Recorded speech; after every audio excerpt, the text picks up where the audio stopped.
Chapter 84. Damn it. Why did I have to pass by this road just now? Oh my god. I should just get off the car and ask. Yi Hua and Qinya didn't pay attention to the cars on the road at all and were only taking a silent stroll. If not for the two of them holding hands, just by looking at their expressions, one would have thought that they were strangers. A Rolls-Royce Phantom suddenly stopped at the roadside. Jiuyi quickly arrived in front of Yi Hua and Qinya and said with a smile, "Boss, lady boss, what a coincidence." Yi Hua really didn't like others disturbing his peace and quiet. "Are you following me?" "Boss, I don't have that kind of free time." "Yi Hua, it's just a coincidence." Qinya smiled lightly. "I got off the car out of goodwill and greeted you, yet your face turned black. You are not giving me face at all."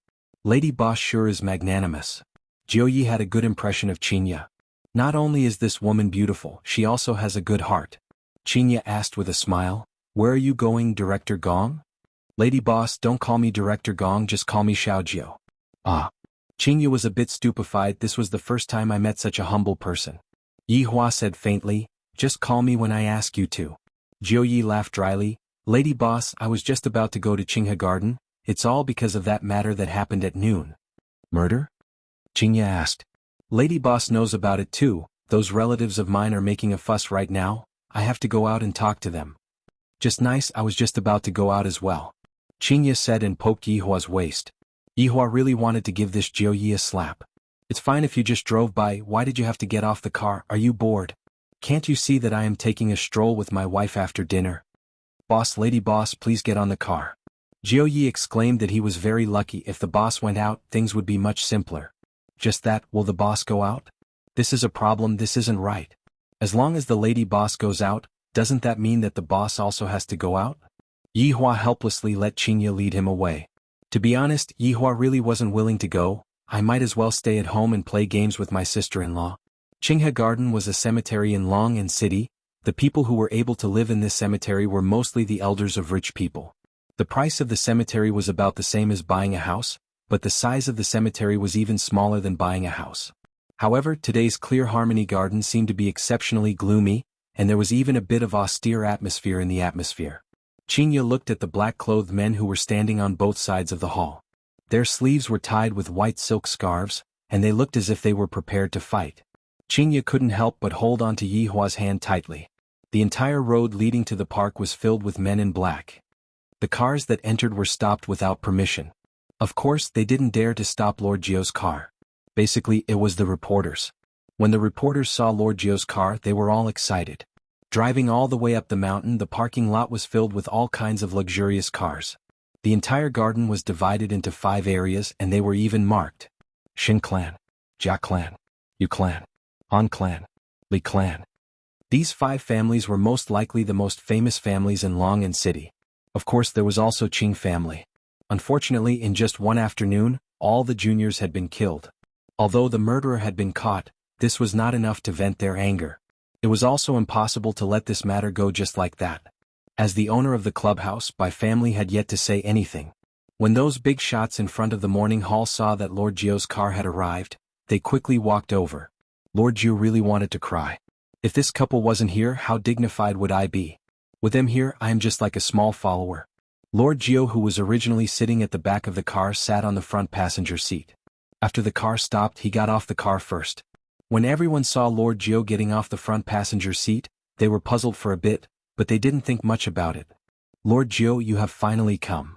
Lord Jiu, you have to uphold justice for us. Lord Jiu, that Bai family is bullying us too much. This northerner is already riding on our heads. Lord Jiu, you have to be the judge. What's the rush? Can't you see that I still have to open the car door?" Under everyone's astonishment, Lord Jiu personally opened the front passenger seat door. Seeing the woman who got off the car first, everyone was stunned. Although the woman was not dressed that well, it was unable to conceal the beauty that was in her bones. That long t-shirt added a different kind of allure to the woman. Those juniors were all dumbfounded. "Why is this woman so beautiful? She is too perfect." Li Chinny was the family head of Li family. He had a very fat build. Who knows how many layers his chin had? Why does this woman look so familiar? Li Chinny felt that he had seen her somewhere before. Han Wei was the family head of Han family. He had a slightly fat build. I think so too. Yu family's family head, Yuxi's complexion was very bad. Why would Lord Jiu open the door for a woman? Jia Gao Ao, who was wearing a pair of gold-rimmed spectacles, said, "Perhaps she is some big shot." And Shintao recognized Qinya with a single look as if he had seen his savior. He knelt in front of Qinya. "Xiao Qing, you have to uphold justice for me. I only have this one daughter, she is usually very obedient, but after not seeing her for a few hours, she has already sent off her daughter." Everyone was shocked. No wonder she looks familiar, she is actually Qing family's Qinya. How did she become so beautiful? In actuality, Shintao was the most miserable. He got his daughter when he was old, and he doted on her too much. She was the kind of person who was afraid of melting when she was in his mouth and afraid of breaking when she was in his hands. Brother Miao Miao is so pitiful. Shin Shui, that damn fatty, knelt beside Shintao and cried very reluctantly. Brother only has this one child, and now that she has passed away, I might not be able to give birth to another child even if I want to. If that's the case, I can only take advantage of my son in the future.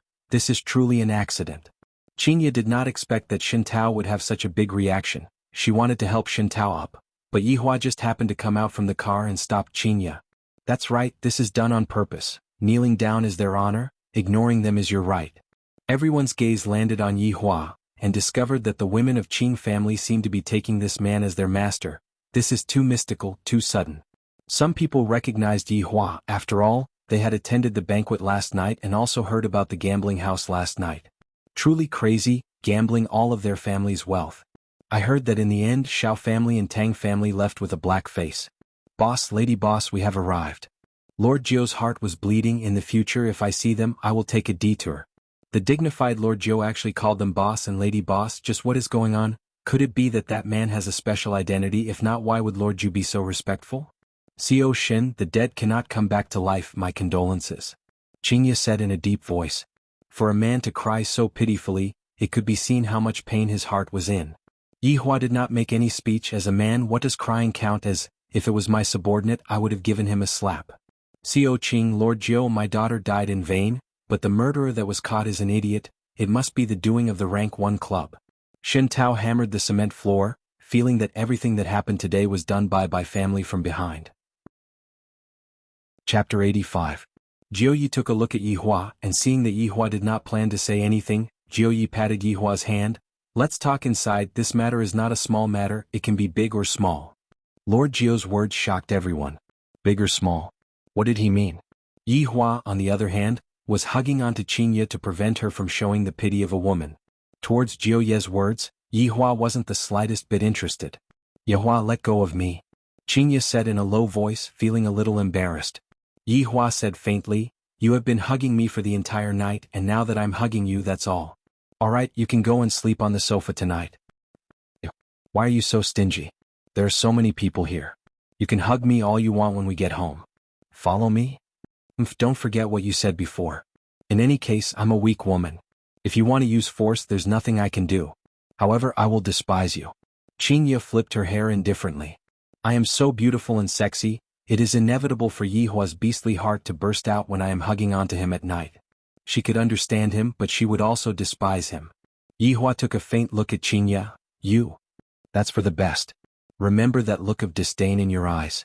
In the future, even if you beg me, I won't agree." Yihua took a deep breath. "Do I even need to request anything from you?" Seeing that Yihua was angered to the point that he was taking a deep breath, Qinya did not continue on. Right now she had learned to not go overboard. Raising her small hand, Qinya smacked towards Yihua's butt. Yihua looked at Qinya in disbelief, and after a while he said gravely, "Qinya, I will teach you a lesson tonight. I won't bow down to evil forces. You will lower your head." Yihua's right hand tightened, and Qinya cried out in surprise, and her entire body fell into Yihua's embrace. This bastard, he didn't even know where he was. Everyone else was sad. Yihua expressed that it was none of my business. "Boss, let's go in and talk," Lord Jiu said in a low voice. If the boss didn't move, he wouldn't dare to move. As for the wealthy businessman behind him, he saw that Lord Jiu didn't move, so he didn't move either. He just watched the couple in front of him being lovey-dovey. Qinya wished that she could dig a hole and hide herself. Originally, it was already very awkward for her to come out wearing this set of clothes, but I didn't expect that when I turned around just now, those people would be following behind me. Everyone was speechless. Qing family had a great background in Long'an City, and right now they were even preparing to take root in Zijin City. Although there was still a gap between them and those big families in Zijin City, In any case, they were still able to squeeze into Zijin City. As for this man, he was very mysterious. He didn't look like a gigolo. The group arrived at a side room in Clear Harmony Garden. Yihua and Qingye sat down, and Yihua said faintly, "You two can chat." Everyone sat down, and Lord Jiu let out a sigh of relief. "Everyone, I am also very sorry that such a thing happened, but the dead cannot come back to life. Now that the culprit has been caught, everyone's hearts can be appeased. As for the Bai family, in fact, it is not good for you or me if this matter is blown up." Li Qianyi disagreed. "Ninth Master, our children were murdered in the first-class clubhouse, so the Bai family has to take responsibility." "That's right, Director Li is right." Jia Gao agreed. "Lord Jiu, it can't be that you're afraid of the Bai family and that's why you're siding with them, right?" Yusi asked solemnly. Lord Jiu said helplessly, "I can understand everyone's feelings. It's fine if you want to pursue the Bai clan's responsibility, but you need some time. You can't be thinking of killing your way over, right? Ninth Master, no matter how powerful the Bai family is or how high their status is, they should give us an explanation for what happened." Han Wei's face turned cold. Yihua finally understood. These people are afraid of Bai family and want to use Xiao Jiu as cannon fodder. However, how could these little rich merchants have the guts to challenge the Bai family? Although they were standing on the side of reason, it was still unusual. That was how humans were. They schemed against each other and schemed against each other. It was the same even when they were playing games. "That's right. Do you think we, the South, are afraid of the North?" Li Qianyi said boldly as if he wanted to start a war with the North. Yihua held onto his chin and asked, "Qingye, how is this Bai family?" "Bai family is very strong, especially Bai family's women. The woman that Wang Debao married yesterday is a woman from Bai family," Qingye said in a low voice. "How many wives does Wang Debao have?" Yihua asked. "Why do you care about that?" "How many?" Qingye said coldly. "Wang Debao is very single-minded, he only has one wife." "This Wang Debao is indeed a bit interesting," Yihua said faintly. "Which of those who have a bit of strength doesn't have a bunch of wives and concubines?" "That Xiao Yi and that Tang Wushuang," Qingye mumbled, "but he dotes on his wife a lot." "You mean that I don't dote on you?" Yihua asked back. Qingye put on a straight face. "Have you ever doted on me before?" Yihua could be seen leaning towards Qingye's ear and saying in a low voice, "That night, I doted on you a lot." "Scoundrel." Qingye couldn't help but shout out and raised her little fist. Unfortunately, her little fist was grabbed onto by Yihua. Everyone present looked towards Yihua and Qingye in unison. "We are discussing about a big matter, and yet you two are flirting with each other. This is truly infuriating."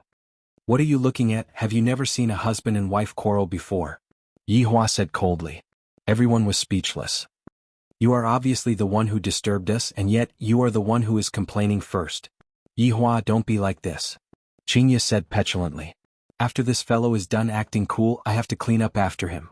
Qingye laughed lightly. "Everyone, I'm sorry, my husband Wu." Before Qingye could finish speaking, Yihua covered Qingye's mouth. "Is there a need for me to explain?" Jiuyi blushed with shame. "The boss is indeed awesome." "I'm just like this," Yihua said faintly, then let go of his hand. "Let's see how you are going to smooth things over." Qingye was very angry. "Can't you speak properly? It is enough for you to use this kind of tone to talk to me, but to still act like this when going out, you are going to make enemies." Everyone was still unclear of Yihua's background, thus they decided to bide their time. After all, even Jiuyi had to call him boss. "Everyone, I am late."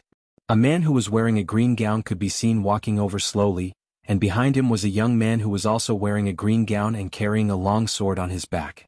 If Qing Yutong was here, she would definitely recognize this green gown man. He was that Dao defender who beat the dog until it vomited blood. "Deacon Jian, you are finally here." Everyone hurriedly stood up and greeted. "This Deacon Jian is incredible. I heard that he is the deacon of a certain sect in the cultivation world, and also the contact person of Long'an City." "Deacon Jian, why were you tied up in the park this morning?" Jia Gao really touched on the sore spot. Jian Yuan's face sunk, then he laughed and said, "Something went wrong when I was training yesterday, causing my power to be greatly damaged, and I also met with a ferocious beast." "You are the dog abuser who was tied up on the tree this morning?" Qingye asked curiously, but after asking she immediately regretted it. "This is very rude." The air instantly froze, Jian Yuan's face turned white and red, and even the small cultivator who was following behind him felt embarrassed. "Qingye, how can you speak like that? He is a cultivator," Yihua said calmly. Qingye was shocked. "Ah, he is even a cultivator." Yihua laughed. Jian Yuan was about to bleed internally. Everyone was already scared out of their wits. Jiu Yi was convinced this husband and wife are really good at slandering people. Chapter 86. The atmosphere at the scene was already awkward to the extreme. Qingye wished that she could bite Yihua to death. The words that I used just now had the intention of belittling him. I really didn't know that he was a cultivator. Qingye could be heard saying apologetically, "I'm sorry, I really didn't mean to slander you." Jian Yuan, everyone. Qingye opened her beautiful eyes wide, feeling that she had said the wrong thing again. Really, being pregnant makes one foolish for 3 years. Oh, I must have been infected by Yihua. He is going to take the blame for me. How could Jian Yuan be calculative with an ordinary person? There were rules in the cultivation world. One cannot harm an ordinary person, if not, one would definitely be punished. Young lady, it's fine. Jian Yuan didn't know how he was feeling right now. It might be the same as yesterday night, that kind of sullen, that kind of powerlessness. Yihua reminded, she is not a young lady anymore. Qingye rolled her eyes at Yihua. Is this fellow really going to anger me to death before he stops? Jian Yuan laughed dryly, then said to everyone, "Everyone, please calm down. I have already reported the matter that happened at noon to the sect. I believe that everyone will be given a satisfactory answer. After all, our south is not that easy to bully." Deacon Jian Yuan is indeed wise. I admire you. Li Qinyi cupped his hands and said with a smile. Jia Gao Ao said heroically, "Deacon Jian Yuan, let's not talk about anything else. I will donate 10 million to add food for your esteemed sect." Me too. Yusi shouted out too. Me too. Shin Tao took a look at Qingye and shouted out too. Jian Yuan thanks everyone here. Forget about the money. I have a presumptuous request. Jian Yuan smiled with his hands behind his back. He had the demeanor of an expert, and his temperament became faintly discernible, not at all like a person who was being hung up. Han Wei said, "Jian Yuan is too polite. If there is anything you need, just say it. As long as it is within my capabilities, I will definitely do my best." Actually, it's nothing much. I heard that everyone bought a mountain together and is preparing to develop it. My sect is also interested. The money will naturally be given to everyone, and also my sect's miraculous medicine. Hearing that, everyone's expression immediately stiffened for a moment, but they who were cunning also instantly came back to their senses. Yihua could be considered to know what Jian Yuan was planning. From the looks of it, the reason why these few people dared to be so arrogant was all because of that mountain, and this Jian Yuan was planning to get a share of the loot. Lord Jiu was also a little puzzled. Recently they had indeed teamed up to develop a mountain.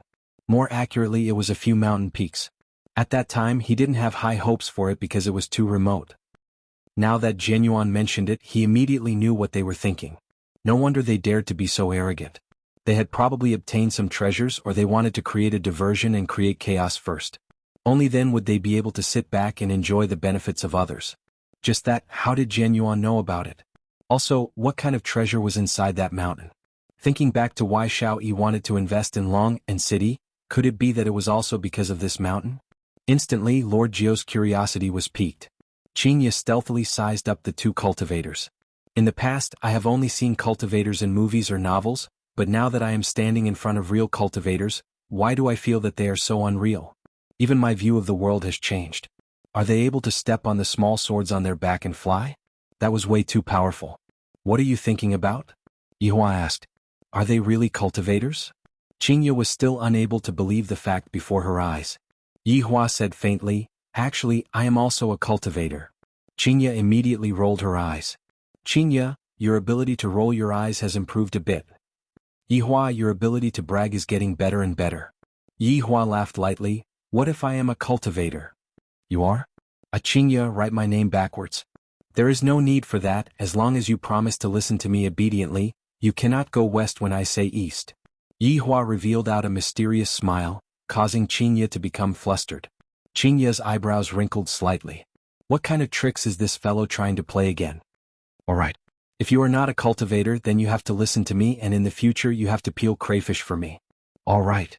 Yihua agreed very straightforwardly. This woman actually dares to make such a bet with me. She is truly silly to the point of being adorable. Yihua could be seen taking out his phone and turning on the recording. In view of the fact that sometimes you always run your mouth off, I have to record it. You are the one who runs your mouth off. Qingye couldn't help but raise her voice, causing everyone that was sitting at the table to have a headache. Jian Yun laughed lightly. Madam, can you lower your voice a bit? We are currently discussing some matters. I'm sorry. Qinya hurriedly nodded her head and apologized. Yihua said faintly, "You all be quiet, don't create trouble for me." It wasn't easy for Yihua to trick Qinya, so he mustn't let her down. After adjusting the recording, Yihua said, "Speak." Towards Yihua's childlike actions, Qinya was helpless and said, "If Yihua is really a cultivator, I, Qinya, promise to be obedient in the future. Yihua will be my sky, alright?" Yihua was very satisfied and kept his phone. "You are a cultivator as well?" Jian Yun asked curiously. "I am unable to see through this man's cultivation." Yihua nodded his head. "Loose cultivator?" Yihua said, "Self-cultivation." "That's right, Yihua is self-cultivating. Could it be that an undead wants to enter the human world to learn?" "You are thinking too much, even the other races look down on the undead, they are just like street rats. Your distinguished self said that you are a cultivator, how about you give me a few moves?" The young man that was with Jian Yun said. He had long disliked Yihua. "Forget that Yihua is handsome, even his wife is so beautiful." Yihua suddenly said coldly, "Since you all were rude to my wife, I shall properly teach you all a lesson." Yihua stopped messing around. Qinya shook Yihua's arm. "It is one thing for you to act cool in front of your wife, after all we are all family, but now, you even went to act cool in front of others." Yihua patted onto the back of Qinya's hand. "Qinya, remember what you said just now." Suddenly Yihua stretched out his index finger, and a purple flame appeared out of nowhere. That bewitching color made people unable to take their eyes off of the purple flame. When that purple flame shone onto Yihua's face, it made people exclaim in admiration. Yihua flicked out his finger and the purple flame landed on the ground. The flame did not extinguish, nor did it melt the ground as if it was just an illusion. Qinya, who was at the side, was already stunned. Yihua can't be playing magic, right? But this is too strange, right? An even stranger thing could be seen happening. That purple flame actually slowly twisted and formed into a head and 4 limbs. Just that, why is there a bottle gourd on the head? That's right, this is the bottle gourd brother that Yihua transformed into, the embodiment of justice, the spokesperson that fights against the strong and helps the weak. The purple bottle gourd brother seemed to have a life of its own as it looked left and right, sizing up everything just like a super cute little pet. However, the size of the purple bottle gourd brother was even smaller than a rabbit by half. "Qinya?" Yihua looked towards Qinya, seemingly asking her if she admitted defeat. Qinya looked at Yihua dumbfoundedly. "Even if you beat her to death, she wouldn't believe that my man is actually a cultivator. How is this possible?" Thinking back to the things that happened these few days, so he wasn't acting cool and what he said was all true. Chapter 87. Qinya's brain was unable to function normally and was currently in a frozen state. Not to mention Qinya, everyone including Jiuyi was stupefied. Even Jian Yuan was stupefied. To casually create a living spirit, how is this possible? The face of the young man at the back was filled with disbelief. How can he be a cultivator? This is definitely fake. Evil arts of the pugilistic world, watch my sword. The young man immediately pulled out his sword and stabbed towards the Calabash brother. I want to expose his lies and let everyone here know that he is a gigolo. I also want that beauty to know that he is a swindler. The purple Calabash brother looked at the incoming sword curiously and did not move at all. However, the sword that was glowing with white light easily pierced through the body of the Calabash brother. Everyone couldn't help but let out a sigh of relief. A complacent look appeared in the young man's eyes. He even looked towards Yihua, seemingly saying that this little thing is not much, I killed him easily. Yihua did not say anything and poked Qinya's forehead. Stupid? Qinya came back to her senses and said, You are the stupid one. How do you want to deal with them, you decide. Yihua said indifferently. In any case, I didn't do it myself, so I didn't break the rules. Qinya punched Yihua. What do you mean deal with them? Your Calabash brother was pierced through the heart. Pierced through the heart? Yihua smiled and did not say anything. The purple Calabash brother touched the sword and seemed to be very curious. However, just this small action of his made everyone gasp in shock. He didn't die. The young man turned pale with fright and tried to pull the sword out with his right hand, but the Calabash brother grabbed onto the sword and seemed to be very unhappy. This is my toy. Back off. Jian Yuan shouted lightly. Deacon, I can't pull it out. The young man was very helpless. Just what the hell is this Calabash brother? Suddenly, a purple light emitted out from the hand of the Calabash brother, and the sword was instantly wrapped up. The young man revealed a look of shock and immediately let go of the sword. The Calabash brother swung his hand, and the purple sword floated in the air, looking very dazzling. Qinya, do you want them to live or die? Yihua asked Qinya, who was absent-minded. Qingya looked at Yi Hua blankly. She was getting more and more confused about Yi Hua. Just what kind of person is he? He knocked on the silly woman's head and said, "You look pretty cute in this adorable way." Why did you knock my head?" Qingya rubbed onto her head petulantly. "You haven't answered me yet." "Answer what?" "They have offended you. It's not like other people did it on purpose. Forget about it, forget about it," Qingya said in a low voice. In the end, Qingya was still just a little woman. After hearing what Qingya said, Yi Hua let out a sigh. "Qingya, you should know that offending you is equivalent to offending me. Have you ever thought about it?" After hearing that, Qingya remained silent. "I'll let it go this time, but don't make the same mistake next time." As the wife of a supreme overlord, not only did she have to consider herself, she also had to consider her husband's face. Qingya bit her lips, not knowing what she was thinking. However, everyone listened to the conversation between the couple. They were simply showing off to the extreme. What did they mean by offensive? Did they think they were emperors? However, they only dared to think about it and didn't dare to say it out. They were afraid that the purple sword in the sky would give them a chill. At noon, the juniors were all annihilated. Could it be that the seniors are going to die together with them at night? Jiuyi finally understood the advice that his big brother gave him before he died. This boss is truly a cultivator, and his strength is even stronger than Jianyuan, truly formidable. The purple calabash brother lightly leaped onto the purple sword that was floating in the sky, then began flying around. That small posture of his was like he was skiing, showing that he was having a lot of fun. "Mr. has great strength." Jianyuan cupped his hands and said. Yi Hua said, "Didn't you say that you wanted to spar with me?" Jianyuan's heart sunk. This calabash brother looks very childish, but from the looks of it, his strength has definitely reached a terrifying level. Spar with me is completely seeking death. Mr.'s strength is extraordinary. We are not Mr.'s opponent. We have offended you just now. I hope that Mr. will not blame us. Jianyuan let out a sigh of relief. A good man should know when to yield and when to advance and when to retreat. What's the use of acting cool for a moment? Yi Hua felt that it was alright to speak like this. According to his temperament in the past, he would definitely ignore his begging for mercy, but thinking from the perspective of a human, he would definitely want to obtain a greater benefit. "Since you are sincerely lowering your head and begging for mercy, then I will spare your life," Yi Hua said indifferently. Jianyuan looked as if he had eaten a fly. "How am I begging for mercy? I am just praising you." "Alright, that's right, this can only be counted as a disguised form of begging for mercy, but aren't you not giving me any face at all?" Right now, everyone didn't even dare to breathe loudly. Even Jianyuan Deacon has to lower his head and admit his mistake. Then what do we count as? That purple sword that was floating in the sky was like a death sentence. Whoever dares to speak carelessly would have their heart pierced through. Jianyuan Deacon, since the boss has already spared your life, you should smile, don't frown. Jiuyi suddenly stood up and said with a smile, having the intention of hugging onto Yi Hua's thigh. "Why the F***K am I supposed to smile? Will I beg for mercy?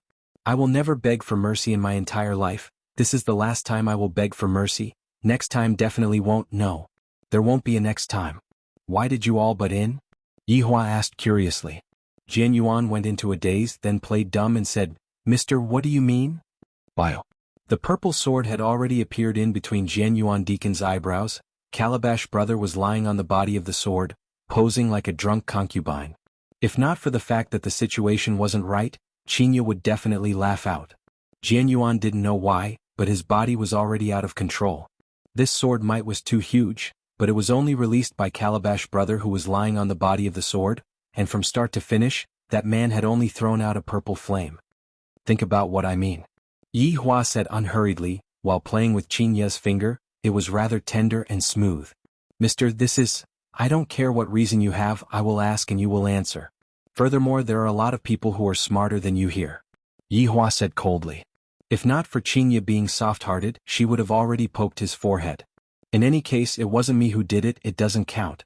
Jianyuan was sweating profusely. "Why am I so unlucky these 2 days, Sailor Moon and Calabash brother? I actually got bullied by a character from an anime. Can I still have fun? Why is there such a strong person in this Longin city? After I return this time, I definitely have to report to the sect. I will not stay in Longin city even if I am beaten to death." "Mister, there is a dragon vein under the mountain that they bought." "Dragon vein?" Yi Hua went into a slight daze, and here I thought that it was something that made them fight over it. To make such a big fuss over a mere dragon vein. Under the dragon vein there are a lot of treasures, pills, orbs, techniques and so on. Jian Yuan had the heart to cry and he took out everything. Yi Hua waved his hand and Calabash Brother instantly dissipated. The purple sword also returned back to its original form and fell onto the ground. And those wealthy merchants' eyes were opened wide. There are orbs and techniques, no wonder our Yunfeng sect wants to butt in. Chapter 88. There was no longer any meaning in staying here any longer. Pulling Qingye who was absent-minded, Yi Hua said, "Xiao Jiu, call a car over." Lord Jiu immediately stood up. "I'll make the arrangements now. Boss, please wait for a while. The driver will be here soon." Yi Hua nodded his head. This Wei Chang and Lai Gu's temperament is very weird. As long as someone is disrespectful to me, I will kill them without saying a word. Leaving this Xiao Jiu with me can also be used to deal with some trivial matters. If Jiu Yi were to know of Yi Hua's thoughts, he would definitely be in a dilemma. On one hand he wants to hug Yi Hua's thigh and on the other hand he also wants to hug Yi Hua's thigh to save face. Very quickly, Jiu Ye's Rolls-Royce Phantom arrived, and the driver respectfully opened the door of the car. Yi Hua pulled Qingye who was absent-minded and walked out of the side hall. The things that they are talking about are too childish. I am not interested in knowing about it and I don't want to know about it either. Right now I am only curious about the thoughts of Qingye, this fool. After knowing my strength you are already stupefied. Let's see if you are still going to be naughty in the future. Qingye was indeed stupefied. Never in a million years would I have thought that the man that I randomly found would be a cultivator. I really don't know if this is good luck or bad luck. Could it be that all cultivators have such a bad temper? Asking his woman to peel crayfish and buy pancakes at every turn? On the way back the two of them didn't converse with each other at all. Yi Hua was a little impatient. Could it be that this stupid woman was scared silly? "Stop at the side," Yi Hua said coldly. The driver didn't dare to say anything else. He had to pull over even if he had to pay a fine. After pulling Qingye who was still in a daze, Qingye walked to the riverside and gazed into the distance. There were quite a number of couples strolling along the riverside, and there were also many elderly people dancing in the square. The main reason was that the riverside was cool. From time to time, a cool breeze would blow, making one feel relaxed and happy. Yi Hua took out a stick of cigarette and lit it up, then leaned against the guardrail. Meanwhile, Qingye was standing at the side, and the breeze was blowing her beautiful hair, not knowing what she was thinking about. After finishing smoking a cigarette, Yi Hua was a bit irritated. Could it be that I have really become stupid? "Speak," Yi Hua said gravely. Qingye took a deep breath then asked, "Yi Hua, do you know grafting?" "What do you mean?" Yi Hua slightly wrinkled his brows. "If I learn it, I can absorb your inner force." "Yi Hua, what's the point of learning that kind of inferior cultivation technique?" Yi Hua said in disdain. "This woman's hair is too long, but her experience is too short. Do you know 3 flower at one's prominence?" Yi Hua's frown deepened. "No, then do you know the Nineteen Sutra?" Yi Hua had the thought of smacking Qingye's butt. "Ah, not yet. Where's the Dark North Divine Art?" "You can't even do that. Buddha's palm headquarters, right?" Sigh. "Yi Hua, could it be that you have cultivated the Sunflower Manual?" Yi Hua couldn't bear it anymore and hugged Qingye into his embrace. "Don't you know whether or not I have practiced the Sunflower Treasured Book?" Qingye let out a breath. "Just now, I just wanted to tease Yi Hua a bit, and upon discovering that he is still the same as before, I can finally be at ease. Just that, with the additional identity of a cultivator, I don't know if I will be able to gain face for myself if I were to tell others about it. For example, other people say, 'My husband is worth tens of billions. Where does your husband come from?'" Qingye placed her hands on her waist and shouted out proudly, "Your husband is nothing, my husband is someone from the cultivation world." If Yi Hua knew what Qingye was thinking right now, he would definitely give Qingye a lecture. To actually compare yourself with that kind of low-rank job. "Are you really someone from the cultivation world?" Qingye asked. Yi Hua didn't know how to reply. What the hell is the cultivation world? If I were to deny right now, would she go back on her words? After all, what I am betting on is whether I am a cultivator or not. However, admitting that I am a cultivator, I feel really low. However, for the sake of teaching Qingye a lesson, I might as well be a little low. Seems like for this woman, my bottom line is getting lower and lower. "Yes," Yi Hua said indifferently. "Then, are you very powerful, the kind that can blow up a car with a punch and can even fly into the sky?" "Yes." "Then, can I fly on a sword? Can I fly into space?" "But there is no oxygen. Yi Hua, do you not want to breathe anymore?" A few black lines appeared on Yi Hua's forehead. "No wonder you were like that night. so you are a cultivator, you must have taken your medicine. Yi Hua was really angered and said coldly, you can come and give it a try tonight. Diske, I won't fall for it. Don't think that just because you are a cultivator, I have to hug onto your thigh and listen to your words. Qinya pushed Yi Hua away, stood in front of Yi Hua, raised her chin and said confidently. Yi Hua said gravely, did you forget about your vow? What vow? I don't know what you were talking about. I knew that you would be like this. Yi Hua took out his phone and played Qinya's recording. If Yi Hua is really a cultivator, Qinya, promise that I will be obedient in the future. Yi Hua will be my sky, alright? After listening to her vow, Qinya immediately understood, I was tricked by Yi Hua again. I won't accept this, you lied to me. Qinya raised up her small fist again, but unfortunately her wrist was grabbed onto by Yi Hua. Yi Hua knew that Qinya would go back on her words and said coldly, do you think that your small fist will be able to harm me? Qinya's expression immediately sunk as she said, I know that you are a cultivator now and you are very powerful. I am just an ordinary woman, and I am completely not your opponent. If you want to hit me, then go ahead and hit me. In any case, there is no one in this world who would feel sorry for me. After hearing what Qinya said, Yi Hua went into a daze. Why do I feel that I am the one in the wrong? If I wanted to hit you, I would have long slapped you into the sky. Look, your expression is that of anger. Go ahead and hit me. In any case, I don't have the strength to fight back. Qinya said faintly. Her resentment soared to the sky, and the people who were passing by were able to sense that heavy resentment. Even if they were separated by a screen, they would still be able to smell it. Yi Hua resisted the urge to smack Qinya's, but, do you really think that I don't dare to hit you? You are a cultivator, you are the biggest, whatever you say goes. Qinya spread out her hands helplessly. Don't compare me with cultivators. Yi Hua shouted out lightly. Cultivators are nothing, just a fart is enough to crush us to death. Sigh, my husband is using his identity to oppress me, sigh. Yi Hua suddenly felt that if he were to tell her a little bit of things, she would be able to soar into the sky. If I had known that this would happen, I would have kept it a secret. To actually say that I am using my identity to oppress me, you are clearly the one who lost the bet.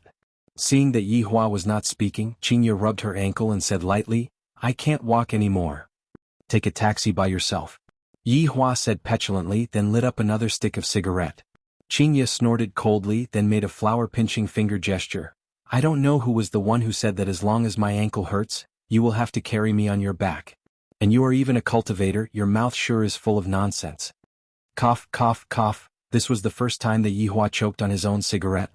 Originally, I wanted to use the recording to educate Qinya, but in the end, I didn't expect that my identity would instead become a handle that Qinya could use against me. She is even a cultivator. If I were to tell her my real identity, things would get out of hand. Forget it, I will just slowly walk back. The identity of a cultivator is noble, how can I carry my wife on my back? If this matter were to be spread out, I would lose so much face. Qinya suddenly added a sentence. Chapter 89. Come up. After a while, Yi Hua suppressed the impulse in his heart and shouted out coldly. A trace of a smile appeared on the corner of Qinya's mouth, then she turned her head and said, Really? You won't throw me into the river, right? Come up. I don't want to say it a second time. Yi Hua really wanted to turn back time. This woman is truly much smarter than what I imagined her to be. Qinya immediately arrived behind Yi Hua and patted on Yi Hua's back. Squat down a bit. As the almighty supreme overlord, Yi Hua felt tired and helpless as he slowly bowed his body. This is the first woman that dares to be so arrogant towards me. Qinya suddenly jumped up and wrapped her spotlessly white arms around Yi Hua's neck. Meanwhile, Yi Hua began to walk forward, and the scene was rather comical. Because Yi Hua didn't hold onto Qinya's legs right now, it was as if Yi Hua was carrying a corpse. Qinya, who was on Yi Hua's back, immediately shouted out, Yi Hua, if you don't want to carry me, just say it. What are you trying to do this time? This cannot be blamed on Yi Hua, after all, he had never turned his back on anyone before. Don't you know how to hold my legs? Do you want to drag me home? Yi Hua took a deep breath. You are the first woman who dares to shout at me. What's wrong? Did I hurt the dignity of the cultivators? Don't mention cultivators to me. Right now, Yi Hua hated cultivators to the core, and he really wanted to get rid of all of the cultivators. It was precisely because of the cultivators that he was teased by this woman. Qinya pouted and did not provoke Yi Hua anymore, because she discovered that Yi Hua was currently walking towards the riverside. Unknowingly, Qinya walked to the street, and Qinya became the object of envy of all women. Look at the others. They all know how to carry their girlfriends. Why don't you carry me? Then why don't you look at other people's girlfriends' bodies? As long as I carry you, you have to give me mouth-to-mouth resuscitation. You're so annoying. You want to take advantage of me again. The skinny man was already in despair. Was I talking about taking advantage of her? I'm talking about how fat you are. Oh my God, this is so hopeless. Leaning on that broad and sturdy back, Chinya felt extremely safe. Towards the envious gazes that other people were casting at her, she also happily accepted them. If you guys have the ability, then go and find a cultivator husband to carry as well. Yehua. Chinya called out softly. Yehua lightly nodded. In actuality, he was silently praying in his heart that Lai Gu and Wei Chang must not see this. Will you really hit me? Yehua stopped his footsteps and immediately slapped onto Chinya's perky. But, do you think that I dare or not? Chinya was stupefied. This fellow actually dared to spank my butt in front of so many people. Shameless. Without waiting for Chinya to start scolding, Yehua took the initiative and said, I have a voice recording as evidence. You better be more obedient in the future. If not, I will spank your butt until it is swollen. Chinya pouted her small mouth. Humph, you are a cultivator, so of course you can only rely on your martial strength. Yehua remained silent. I swear. Tonight I am going to properly teach Chinya a lesson and let her know the consequences of going back on her words. Not long after, Yehua arrived at Leisure Bar while carrying Chinya on his back. Under everyone's astonished gazes, Yehua walked upstairs. Wei Chang swore that he would definitely tell this scene to Lai Gu. Bang. The bedroom door was heavily closed by Yehua. Qin Yutong naturally heard what happened and immediately ran over to the corner of the bedroom to eavesdrop. Brother-in-law and big sister sure are passionate every single day. Sure enough, in just a few seconds, big sister's panting sound could be heard from the bedroom. Qin Yutong's entire body was in a bad state. Brother-in-law is simply too ferocious. Big sister's panting is not panting anymore. She is almost shouting for help. The two of them are simply too hardcore, so perverted. On the spacious bed, Yehua was currently teaching Chinya a lesson. Don't think too much, I'm just placing Chinya on my thighs and spanking that sexy little butt of hers. The amount of force that I control is just right. Just that, isn't Chinya's scream too exaggerated? Yehua, I have seen through you, you only know how to hit your wife. Let me tell you, Yehua, if I am stronger than you, I will use the same posture to spank you. You bastard, are you addicted to spank me? I am a pregnant woman. You can't spank me like this. Suddenly, Yehua recalled that Chinya was still pregnant with his blood, and immediately stopped. Come on. Why did you stop? Cultivator. Chinya shouted out coldly. Yehua let out a sigh, then helped Chinya up and said seriously, Chinya, can you not make me worry a bit less? Chinya looked at Yehua in disbelief, then directly pushed Yehua onto the bed and said, Who are you saying is not making you worry? How am I not making you worry? You explain clearly to me. Yehua was a bit absent-minded as he stared at the face that was right in front of him and that charming red lips. Suddenly he recalled that night, that soft feeling, and expressed that he still wanted to try. Sure enough, under Chinya's adorable expression, Yehua kissed onto Chinya's lips. Yehua thought to himself in his heart, it is still that kind of soft and a bit sweet. Bang. At this moment, the door was suddenly pushed open by Qin Yutong. Yehua and Chinya, who were on the bed, immediately looked at Qin Yutong, who suddenly appeared with cold eyes. I heard that the two of you didn't make a sound, and I thought that the two of you had perished together. I will leave now, the two of you can continue, don't bother about me, bye-bye. Qin Yutong immediately left. The gaze of brother-in-law and big sister is so scary. Yehua pushed Chinya away and said calmly, I am going to take a bath. In actuality, his heart was not calm at all. Chinya, who was angry just a moment ago, also cowered and sat cross-legged on the bed in a daze. The atmosphere between the two of them immediately became awkward. Even after Yehua came out from the bath, Chinya did not say anything and just rushed into the bath. After that, the two of them just lay on the bed, one on the other side, and neither of them spoke first. Is your phone turned off? Yehua asked lightly. He was unable to hold it in anymore. Chinya's tone was also not that cold. It is turned off. Just that, the two of them spoke one after another, and the atmosphere instantly quietened down. Roughly half an hour later, Chinya finally could not hold it in anymore and asked lightly, Are you asleep? If you want to come over, then come over. Yehua said faintly. This woman really wants to save face.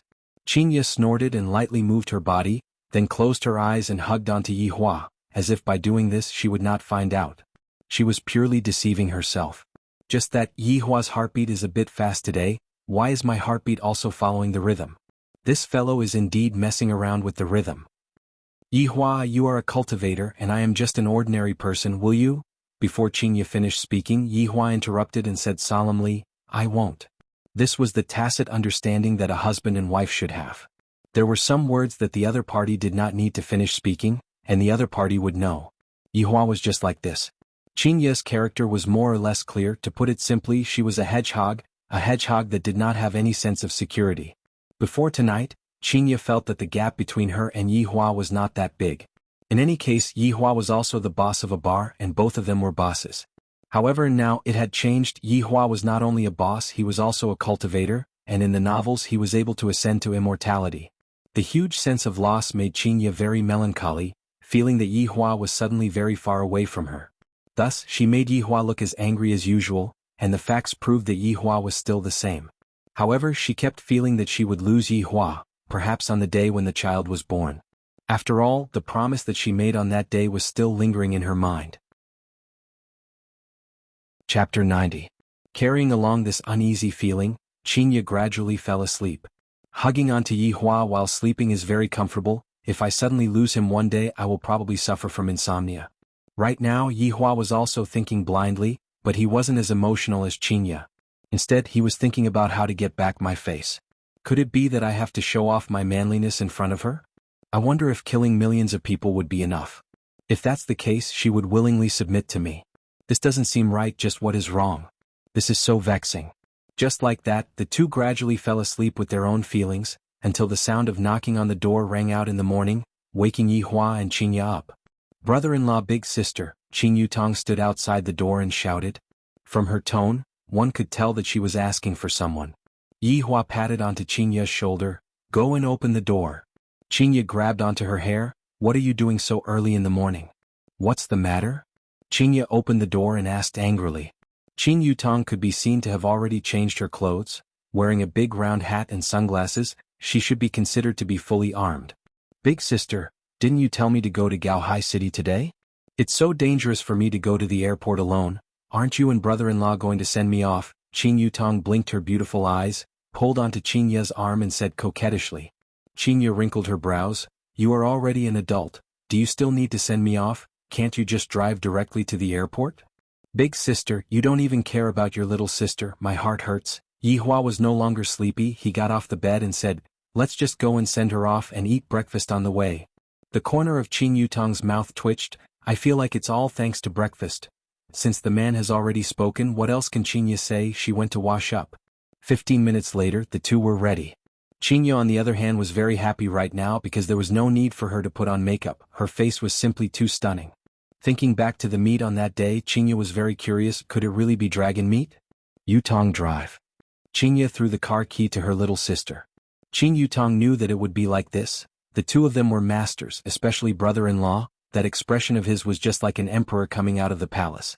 Sitting on the Audi A8, Qing Yutong successfully obtained the identity of the driver, while Qing Yutong and Qingye sat at the back. Qing Yutong, who was driving the car, silently thought to herself. Last night they were clearly quarreling so much, and in the end when I knocked open the door to take a look, I saw that they were actually lying on the bed and kissing. Yutong, for the next few days properly cooperate with us, all right? Don't cause any trouble again. Qingye reminded. Qingye understood her younger sister's personality very well.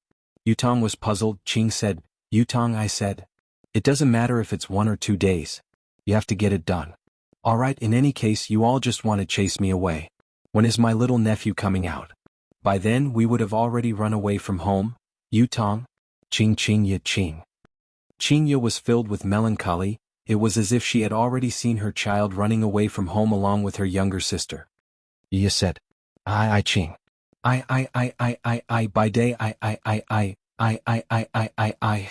Quiet down, what's there to quarrel about? Yihua said gravely. Quarreling every day, this is giving me a headache. The two goddess-like women pouted and quietened down. Half an hour later, Qing Yutong finally arrived at the airport. Aren't you two coming down to send me off? Yihua and Qingye directly ignored her, and Qingye even went up to the car and stepped on the accelerator, leaving behind Qing Yutong, who had an adorable look on her face. Ah! These two are simply angering me to death, they don't have a bit of sympathy. Let me tell you, I'm going to run away from home for half a month. Seems to be a bit long, 1 week then. Let's see if you two are anxious or not. Qin Yutong, who was throwing a small tantrum, walked into the airport and immediately attracted attention. Although she was fully armed, her temperament could not be changed. Don't look at how Qin Yutong was carefree in front of Yi Hua and Qin Ye. When she met outsiders, she would change. After all, Yi Hua and Qin Ye were her relatives. In the car, Yi Hua said faintly, "Let's go out for a walk today." "Cultivator, do you want to go on a date with me?" Qin Ye teased, the corner of her mouth unconsciously raised up. "Can you remove the word cultivator from your mouth? Can't you speak properly?" Yi Hua felt that telling her that he was a mistake. If he were to directly tell her that he was a supreme overlord, things would get out of hand. Qin Ye laughed tenderly. All right, I will remove it from your mouth, all right?" After remaining silent for a while, Yi Hua asked, "What do you think of my personality?" Qin Ye was very puzzled. This fellow is not normal today. Do you still have a personality? Those who don't know would think that you are an emperor, your face is cold every day, and you even have problems with the most basic communication. Yi Hua, are you sick? Autism, you are also a cultivator, you have to hide your identity. Qin Ye. Yi Hua shouted out gravely, this woman can't even leave the word cultivator out of her mouth right now. To even say that I am sick, her guts are really getting bigger and bigger. Look, after saying a few sentences of yours, you are jumping up again. As a human, you have to learn to be calm. Don't think that just because you are a cultivator that you are superior to others. You have to learn to integrate with others. Cultivator again. Cultivator again. Yi Hua really regretted admitting that he was a cultivator right now. After taking in a few deep breaths, Yi Hua calmly asked, "Is there any way to solve it? Do I really have to solve it?" Qin Ye found it hard to believe. Yi Hua couldn't be having a fever today, right? I am thinking too much. Yi Hua just felt that learning human nature was not something that one could learn on the surface. One had to put it into practice. However, talking to these low-grade creatures, I feel very uncomfortable. I wonder how Wei Chang did it. Yi Hua lightly grunted, feeling that he had lost a lot of face. I will bring you to a place. I guarantee that you will be able to get rid of those bad habits of yours. Qin Ye felt that today was really wonderful. Yi Hua is finally obedient. Bad habits. Yi Hua said gravely. This is the dignity of a supreme overlord, but when it comes to her mouth, it became a bad habit. Could it be that it is a good habit? Qin Ye snorted. Half an hour later, Qin Ye brought Yi Hua to a place that was overcrowded with people, the pedestrian street of Long'an City. Last time I even came here to eat skewers. Why did you bring me here? Yi Hua asked faintly. Don't think too much, come with me. Qin Ye held onto Yi Hua's big hand and walked into Adi's specialty store. Inside the specialty store there were almost all female salespeople, and when they saw such a handsome guy they all rushed over. When they saw the woman beside Yi Hua, they immediately stopped their footsteps. The woman was so beautiful that it made people feel ashamed of their inferiority. Qin Ye sized up the sportswear, then looked at the suit that Yi Hua was wearing. Don't dress so solemnly all day. When it is time to relax, relax. Yi Hua remained silent. What are you in a daze for? Go and buy it. Qin Ye pushed Yi Hua, letting Yi Hua take the initiative to ask. Chapter 91. Yi Hua's breathing became a bit hurried. Are these small fries even qualified to talk to me? However, I have to assimilate into the human race. Assimilate? If I am unable to control my emotions later on, Qin Ye will have to take the blame. Come over. Yi Hua shouted out gravely. The big sister was given a fright as she walked towards Yi Hua while trembling with fear, and her face was a bit pale. Qin Ye held onto her forehead. Can you be a bit more gentle? What are you being so fierce for? Fight. Shut up. Yi Hua said petulantly. Qin Ye snorted coldly, then walked to the side and ignored Yi Hua. Yi Hua rubbed his temples. Sooner or later, I will explode from anger because of Qin Ye. Qin Ye, come over. Qin Ye, who was pretending to choose clothes, snorted, but she still walked over. I'm sorry, my husband is sick. He has a language barrier. Just a moment ago you even roared at me. See if I don't teach you a lesson. Don't think that you can bully me just because you are a cultivator. Oh, so it's like that. The big sister was relieved. She was scared to death. Right now, Yi Hua's mood was just like Jian Yun's mood yesterday, constipated. Beauty, does this set of clothes come with a couple's outfit? Qin Ye asked curiously. The waiter smiled and said, Miss, of course. Qin Ye poked the angry Yi Hua. What are you doing? Bargaining. Qin Ye shook her head.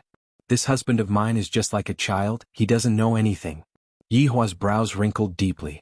Have I ever seen a supreme overlord haggling over the price when buying something? This wasn't bargaining, this was lowering the price. If word of this got out, where would his face go? We need to interact more with each other, Qinya said in a low voice. Yihua took a deep breath then asked, how much? The lady was still very shy. She looked at the price and said, 489 yuan. Hearing that humans like to bargain with the lowest price, Yihua had an answer in his heart and said gravely, too expensive, 1 RMB. The big sister was instantly stupefied and even Qinya was stupefied. This fellow isn't messing with me, right? However, looking at that incomparably serious face of his, he doesn't seem to be joking with me. Sir, although you are handsome, you can't bargain like this. The young lady wanted to cry. Even a handsome guy couldn't bully people like this. Qinya was hating iron for not becoming steel, how can it be returned like this? Let me do it, you learn more from me. Qinya let out a sigh. To think that I, the madam, would still have to do it. Seems like Yihua has cultivated himself to the point that he became stupid. Qinya picked up her clothes and touched it, then frowned and said faintly, for 89 is too expensive, how about this for 188? What an auspicious number. This time, it was Yihua's turn to be a little stupefied. This is called bargaining? It seemed that this woman was even more ignorant than he was. She was still pretending to know. Even the waiter was laughing. The young lady felt that they were very strange. One was silly while the other was cute. They were a perfect match. Of course. Qinya raised her chin proudly and said towards Yihua, did you see that? This is called bargaining. It is truly a miracle that your company didn't go bankrupt. Yihua shook his head helplessly. What do you know? You can't mix the two together, okay? Hurry up and bargain like me. I can't do it. As expected, Yihua refused. How can you be like this? Didn't you say you wanted to have a good conversation? Yihua said faintly, I have already had enough exchanges with you. Qinya went into a daze, then pulled onto Yihua's sleeves. Where did you learn those sweet words from? They are quite alluring. Yihua took a look.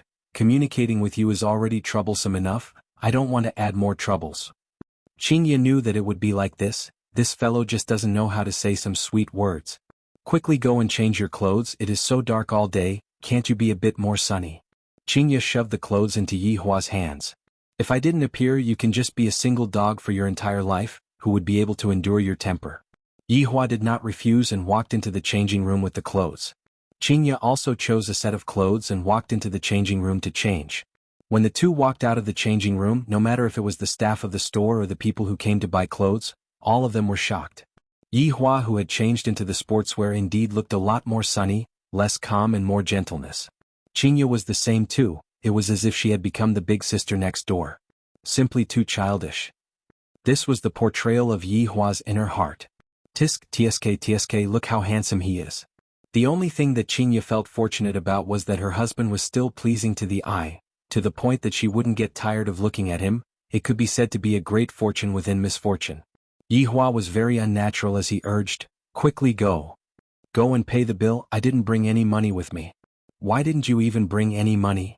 Yihua was speechless, she definitely did it on purpose. You are my husband, when we are outside, I definitely need you to count the money. Of course, you are a cultivator, you can completely force me to do things. Yihua simply didn't have the slightest bit of temper. The biggest mistake in this lifetime was yesterday night. I originally wanted to use my identity to shock Qinya, but in the end it had the opposite effect. Seeing that Yihua obediently went to count the money, Qinya was still very happy. She went up and held on to the man who was throwing a small tantrum. Men, after all, have to be coaxed, if not why would they be obedient? Although I am an ordinary person and my husband is a cultivator, but so what? Yihua is still obedient. I will take care of you when we return home tonight. Yihua said gravely. If I don't beat you up for a day, you will start to climb up the beam and tear down the tiles. Qinya could be seen touching her abdomen. Baby, daddy is going to hit mommy, what do you think I should do? My God, Yihua is not only regretting yesterday night, he is also regretting that night. This woman is simply like a curse to me. The two returned to the pedestrian street. Qinya looked at Yihua, who was sullen, and felt that it was very funny. She asked lightly, Yihua, last night you secretly kissed me? Here it comes again. I already have 3 of my weaknesses in her hands, I simply want to die. If you are not happy, you can kiss me back. Yihua said gravely. I, the Supreme Overlord, would also have such a day. I really didn't expect that. Chinya tiptoed and said sweetly, as long as you admit that you are a swindler, I can let you do whatever you want, just like that night. Immediately, the anger within Yi Hua's body rose rapidly, causing Yi Hua to turn pale with fright. I am actually being controlled by this woman. How is this possible? The words that I, Yi Hua, have said before are of enormous weight. Alright, let's see how long you can keep your words to yourself for. Chinya's breath was like an orchid. She had Yi Hua firmly in her grasp. Seeing that Yi Hua was angered to the point that he was speechless again, Chinya said sweetly, how about we go and take a risk? What do you mean? Let's just sit on a random car and go wherever we go, how about it? In actuality, Chinya had a small wish, and that was to go on a trip without any purpose. Boring. Let's go, let's go. Chinya, when did you learn Yutong's moves? Yi Hua wrinkled his brows. Chinya's expression immediately changed as she shouted out coldly, are you going or not? Actually, it is also good to learn from Yutong. Chapter 92. After getting on the bus, Chinya quickly fell asleep while leaning on Yi Hua's shoulder. It was only at this time that Yi Hua felt that Chinya was very obedient, and when she woke up, she became like a little demon. After half an hour of driving, the two got off the bus and changed into the minibus. Who knows where this minibus is heading to? Teacher, stop for a moment. Looking at the scenery outside, Chinya couldn't help but shout out.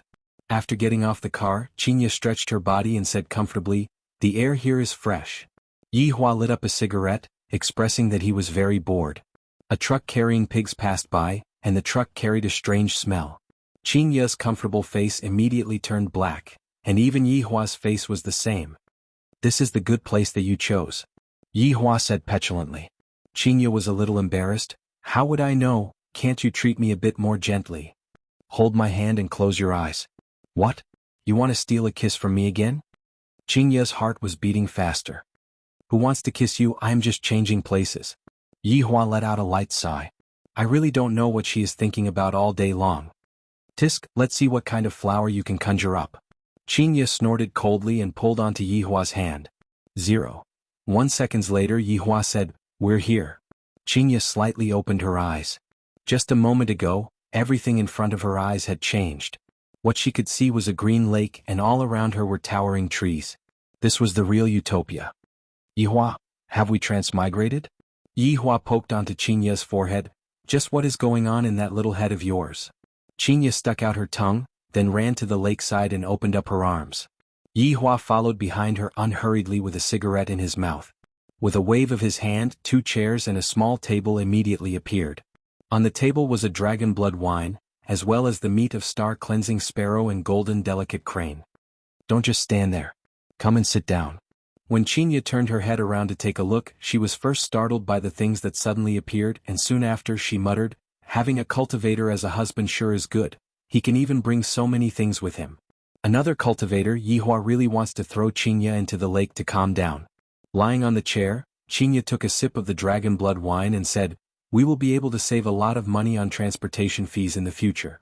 Yi Hua didn't want to talk anymore. Yi Hua, are you able to transmigrate to another world? Chinya asked curiously. It's simple. Upon hearing that it was okay, Chinya became interested. When are you going to bring him over to play with me? Let's talk about it after you give birth. That's true. Speaking of children, Chinya rubbed onto her flat stomach and asked curiously, Yi Hua, will our children be like Superman when they are born? Chinya, don't compare children with those inferior races. Yi Hua said in displeasure. Chinya muttered, I'm just asking, why are you getting angry again? After eating a small mouthful of the star-cleansing sparrow's meat, Chinya seemed to have thought of something, and her mood instantly became gloomy. Yi Hua. How long can you two live? Chinya asked gravely. Yi Hua finally knew what Chinya was thinking about. This woman is actually worried about this. Thus, I decided to tease her a little. A very, very long time. Yi Hua said leisurely. Then when I get old, will you still be so young? Chinya's eyes turned red. When I think about how old I am, and how Yi Hua is still the same as before, I even have the heart to die. This silly woman, she is eating the star-cleansing sparrow's meat, and she is still worried about her appearance. Yi Hua said faintly, if nothing unexpected happens, it will be like this. This time, Chinya was really sad and tears of helplessness fell out from her eyes. If only Yihua was an ordinary person. Yihua didn't expect that Qingya's reaction would be so big. He was startled for a moment, then said slowly, "Of course, I also have a way." What way? Teach me." Hearing that there was a way, Qingya was like a person who was drowning, tightly grabbing onto that life-saving straw. For people like us, every part of our body is where the essence lies, so Qingya went into a daze for a moment, then immediately jumped onto Yihua's body and punched onto his chest. "Yihua, I didn't expect you to be so shameless and perverted." Yihua lightly hooked onto Qingya's chin and said with a light smile, "Such a beautiful face, how can I bear to let you grow old?" "You are teasing me again, Yihua, I hate you, what a silly woman." Yihua laughed out loud, then hugged onto Qingya's soft and delicate body. "Hugging onto my body feels very comfortable." Ripples appeared on the surface of the clear lake, and a light breeze blew onto Qingya's soft and beautiful hair. Yihua caressed onto Qingya's beautiful hair. If only you didn't talk back to me." Qingya closed her eyes and said, If only you didn't act cool all the time." Pa Yihua couldn't help but smack onto Qingya's, "But the one who acts cool all the time is you, right?" Qingya opened her beautiful eyes and shouted out, "You only know how to smack my butt. Your butt sure is bouncy, it feels good." Yihua. "Right now, other than acting cool, you have also become a hooligan." Yihua hugged onto Qingya tightly. "What's wrong with me acting like a hooligan towards my own wife?" Qingya felt that this couldn't go on, so she said to Yihua, "I want to learn martial arts." "Why do you suddenly want to?" "Because I want to defeat you. And then bully you." Qingya turned around and rode onto Yihua's body. Her posture was too explosive. Yihua laughed lightly. "Your way of thinking is perfect, but you won't be able to succeed. In this lifetime I am definitely going to bully you." "Humph, if you don't teach me, who would know? Perhaps you know that my talent is extremely good, and you are afraid that I will surpass you." Qingya expressed that she was not convinced. "Failure isn't scary, what is scary is that you still believe in this sentence." Qingya pouted, "How do you know that I will fail? From the moment you said that you want to surpass me, you were destined to fail." "Humph, you are just stingy, stingy, stingy, Yihua." Yihua sighed, then held onto Qingya's small hand, pointed towards the infinity ring and said, "With this ring, you are already invincible." Qingya was confused. Other than looking good, this ring doesn't seem to have any other use. "In the future you will know, my woman, why must you cultivate so bitterly? It is just like playing a game, we are all pay-to-win players, and we will forever be ahead of normal players. From level 1 to level 100, it is just a ding." Qingya touched onto Yihua's forehead. "Your illness is acting up again."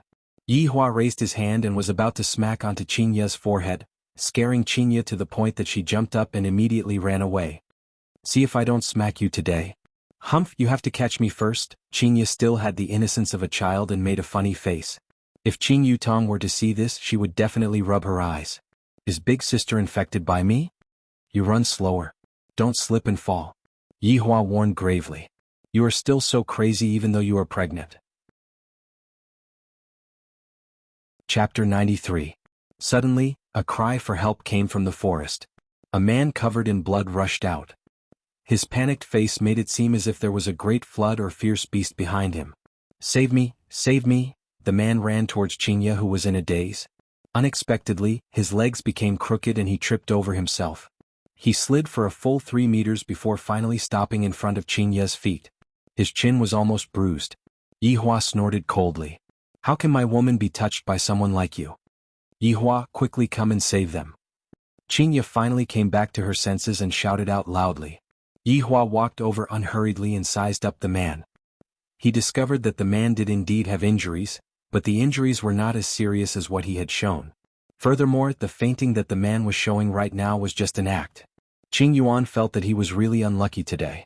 He heard that this mountain range was extraordinary, so he specially came over to check it out. In the end, he bumped into a disciple of the Cloud sect. Luckily, he escaped quickly, but he also discovered an unknown secret. If this news were to be leaked out, the entire cultivation world would be shaken. The Cloud sect actually secretly dug up a dragon vein. However, he was injured. If he continued like this, he would definitely be caught. Coincidentally, he saw a couple camping by the lake. After observing them for a while, he felt that they were both good people. After all, they were so in love with each other. The beautiful woman was running around like a child, shouting for him to come and catch her. She was really cute and kind. The man doted on the woman very much, so he was probably a kind-hearted person. When he saw someone like him in trouble, he would definitely help. Look at this beauty is anxiously shouting to save me. I am so happy, hurry up and drive me away. What happened? Yi Hua walked over and asked lightly. I don't know, he just ran out from the forest, quickly save him. Qinya pulled onto Yi Hua's hand and shouted out anxiously. Yi Hua appeared very serious and said, Qinya, don't worry, it's nothing big. Qing Yuan, who was lying on the ground, cursed under his breath. What kind of look was that? He was covered in blood, yet he said that he was fine. Only a fool would believe him. Then I can rest assured. Qinya patted on her chest and let out a sigh of relief. Qing Yuan froze. How could you believe such words? Don't believe a man's mouth, believe your own eyes. Qinya naturally believed in Yi Hua. After all, Yi Hua was a cultivator. Then why isn't he waking up? Qinya walked over to Qing Yuan's side and asked curiously. He might have fainted from the fall. Just get some water to wake him up. That's right, why didn't I think of that? Qinya slapped onto her forehead. I am truly becoming more and more stupid. Qing Yuan felt that he should wake up. There were wounds on his body and he couldn't touch water. Just as Qing Yuan was thinking, a comfortable feeling spread across his face, and his body couldn't help but tremble. Yi Hua, it's moving. Moved. But why hasn't she woken up yet? Not enough water. Oh. Qing Yuan was shocked. He couldn't do this, he was about to wake up. Cough, cough, cough. Qing Yuan coughed violently. Perhaps he wanted to make it look more realistic, so he used a little more force. Who knew that he would cough out blood? He couldn't stop coughing. Qingya was frightened by the bloody scene in front of her. Yi Hua, is he going to die? He's fine. He's just coughing out blood. He'll be fine soon. Qing Yuan's heart crumbled. Who the F***ck would cough up blood like this? How could these two people not know this common sense? 1 minute later. Yi Hua, why hasn't he stopped? Seems like he has a lot of blood. Qingya, lay him down. Yi Hua said faintly. Without waiting for Qingya to act, Qing Yuan had already laid down himself. Could it be that Yi Hua is going to give me artificial respiration? Such a beautiful woman, I'm so happy. What do we do next? Qingya asked curiously. Yi Hua pointed at Qing Yuan's chest. This person's blood is all accumulated in his chest. If we don't take care of it in time, he might suffocate to death. Ah, so serious. Qingya was shocked. And Qingya, use your foot and step on his chest. Use a bit of strength and he will be able to vomit out all of the extravasated blood. Yi Hua said very earnestly, and Qingya had never seen Yi Hua being so earnest before. Qingya wrinkled her brows. Will it really work? Qingya, look at how much pain he is in, hurry up. Qing Yuan couldn't care so much anymore. These two are simply inhumane, I am already coughing out blood, and they still want to step on my chest. Do they even have a bit of medical common sense? This beauty actually believed in my words. Cough. No. Cough, cough, cough. Qing Yuan wanted to leave, he didn't want to be stepped on by Qingya. Qingya took a deep breath. Mister, don't be anxious, my husband will cure you. Cure your sister. How is he going to cure me? He is going to take my life, you are going to be his accomplice. Bear with it a bit. Qingya closed her eyes and raised her foot. Cough, cough, cough, cough. Qing Yuan went crazy. Even if you want to step on my chest, you should at least open your eyes. Who would step on my chest with their eyes closed? Sure enough, Qingya did as Yi Hua said and heavily stepped on Qing Yuan's chest. As expected, the coughing stopped and Qingya let out a breath. Yi Hua's method is really useful. Yi Hua couldn't help but shiver. The place where Qingya's foot landed was too dangerous. Not to mention coughing, even if it was a heavy injury, one would still faint. Opening her beautiful eyes, Qingya looked at the place where her foot landed and took in a breath of cold air, then immediately looked towards Yi Hua. Yi Hua, I didn't do it on purpose. I just wanted to save him. Yi Hua shook his head. Quickly go and get some water to splash him to wake him up. Qingya, who was embarrassed, immediately took some water and splashed it on him again. When he wakes up, I will definitely apologize to him. I really didn't do it on purpose. Qing Yuan really fainted. Originally, I was still fine, I just wanted them to save me and drive away from here.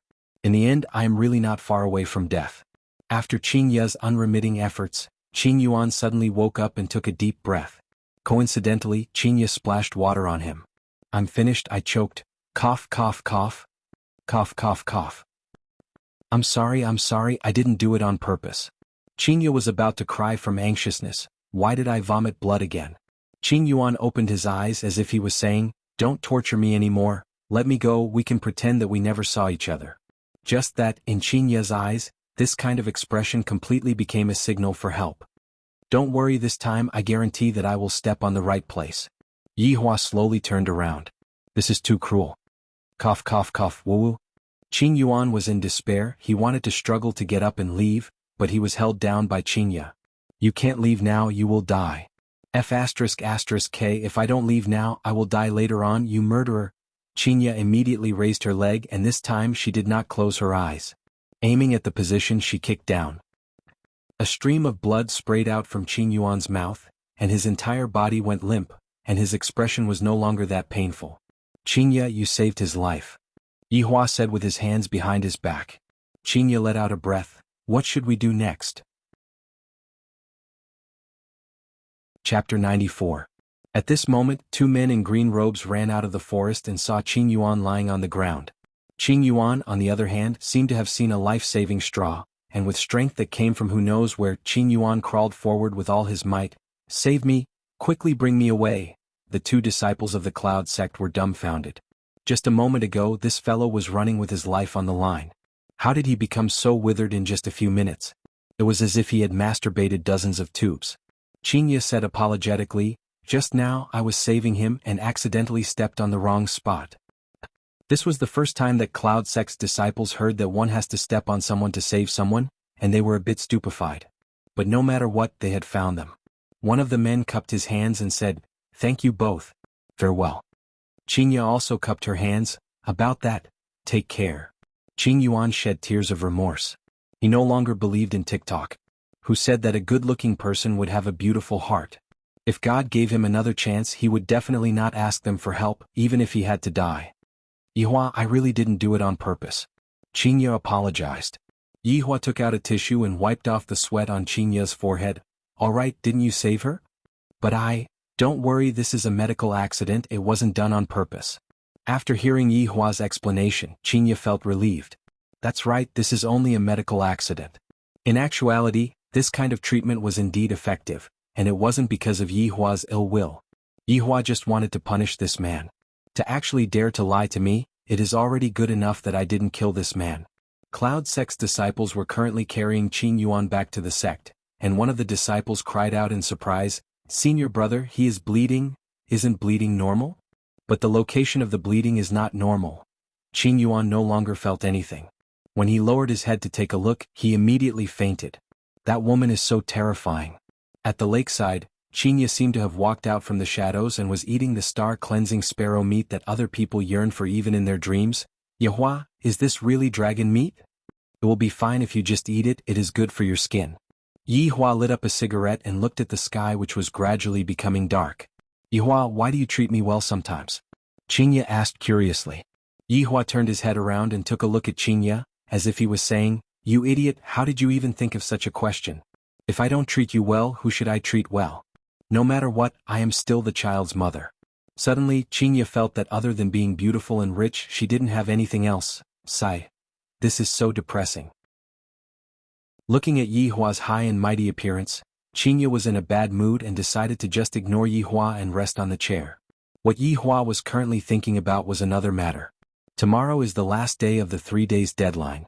If Yihua doesn't return the money, then according to the previous rules, Yihua will have to pay back his life. To even dare to owe me money and not return it, Yihua's guts are not ordinary. No.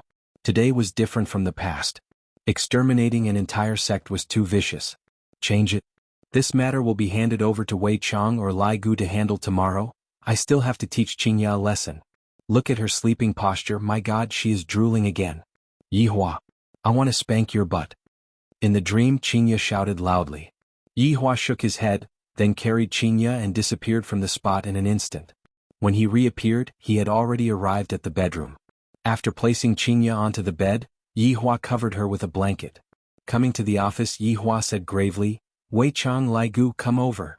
In an instant, Wei Chang and Lai Gu put down the things that they were doing and appeared in front of Yihua, then respectfully called out, Your Honor.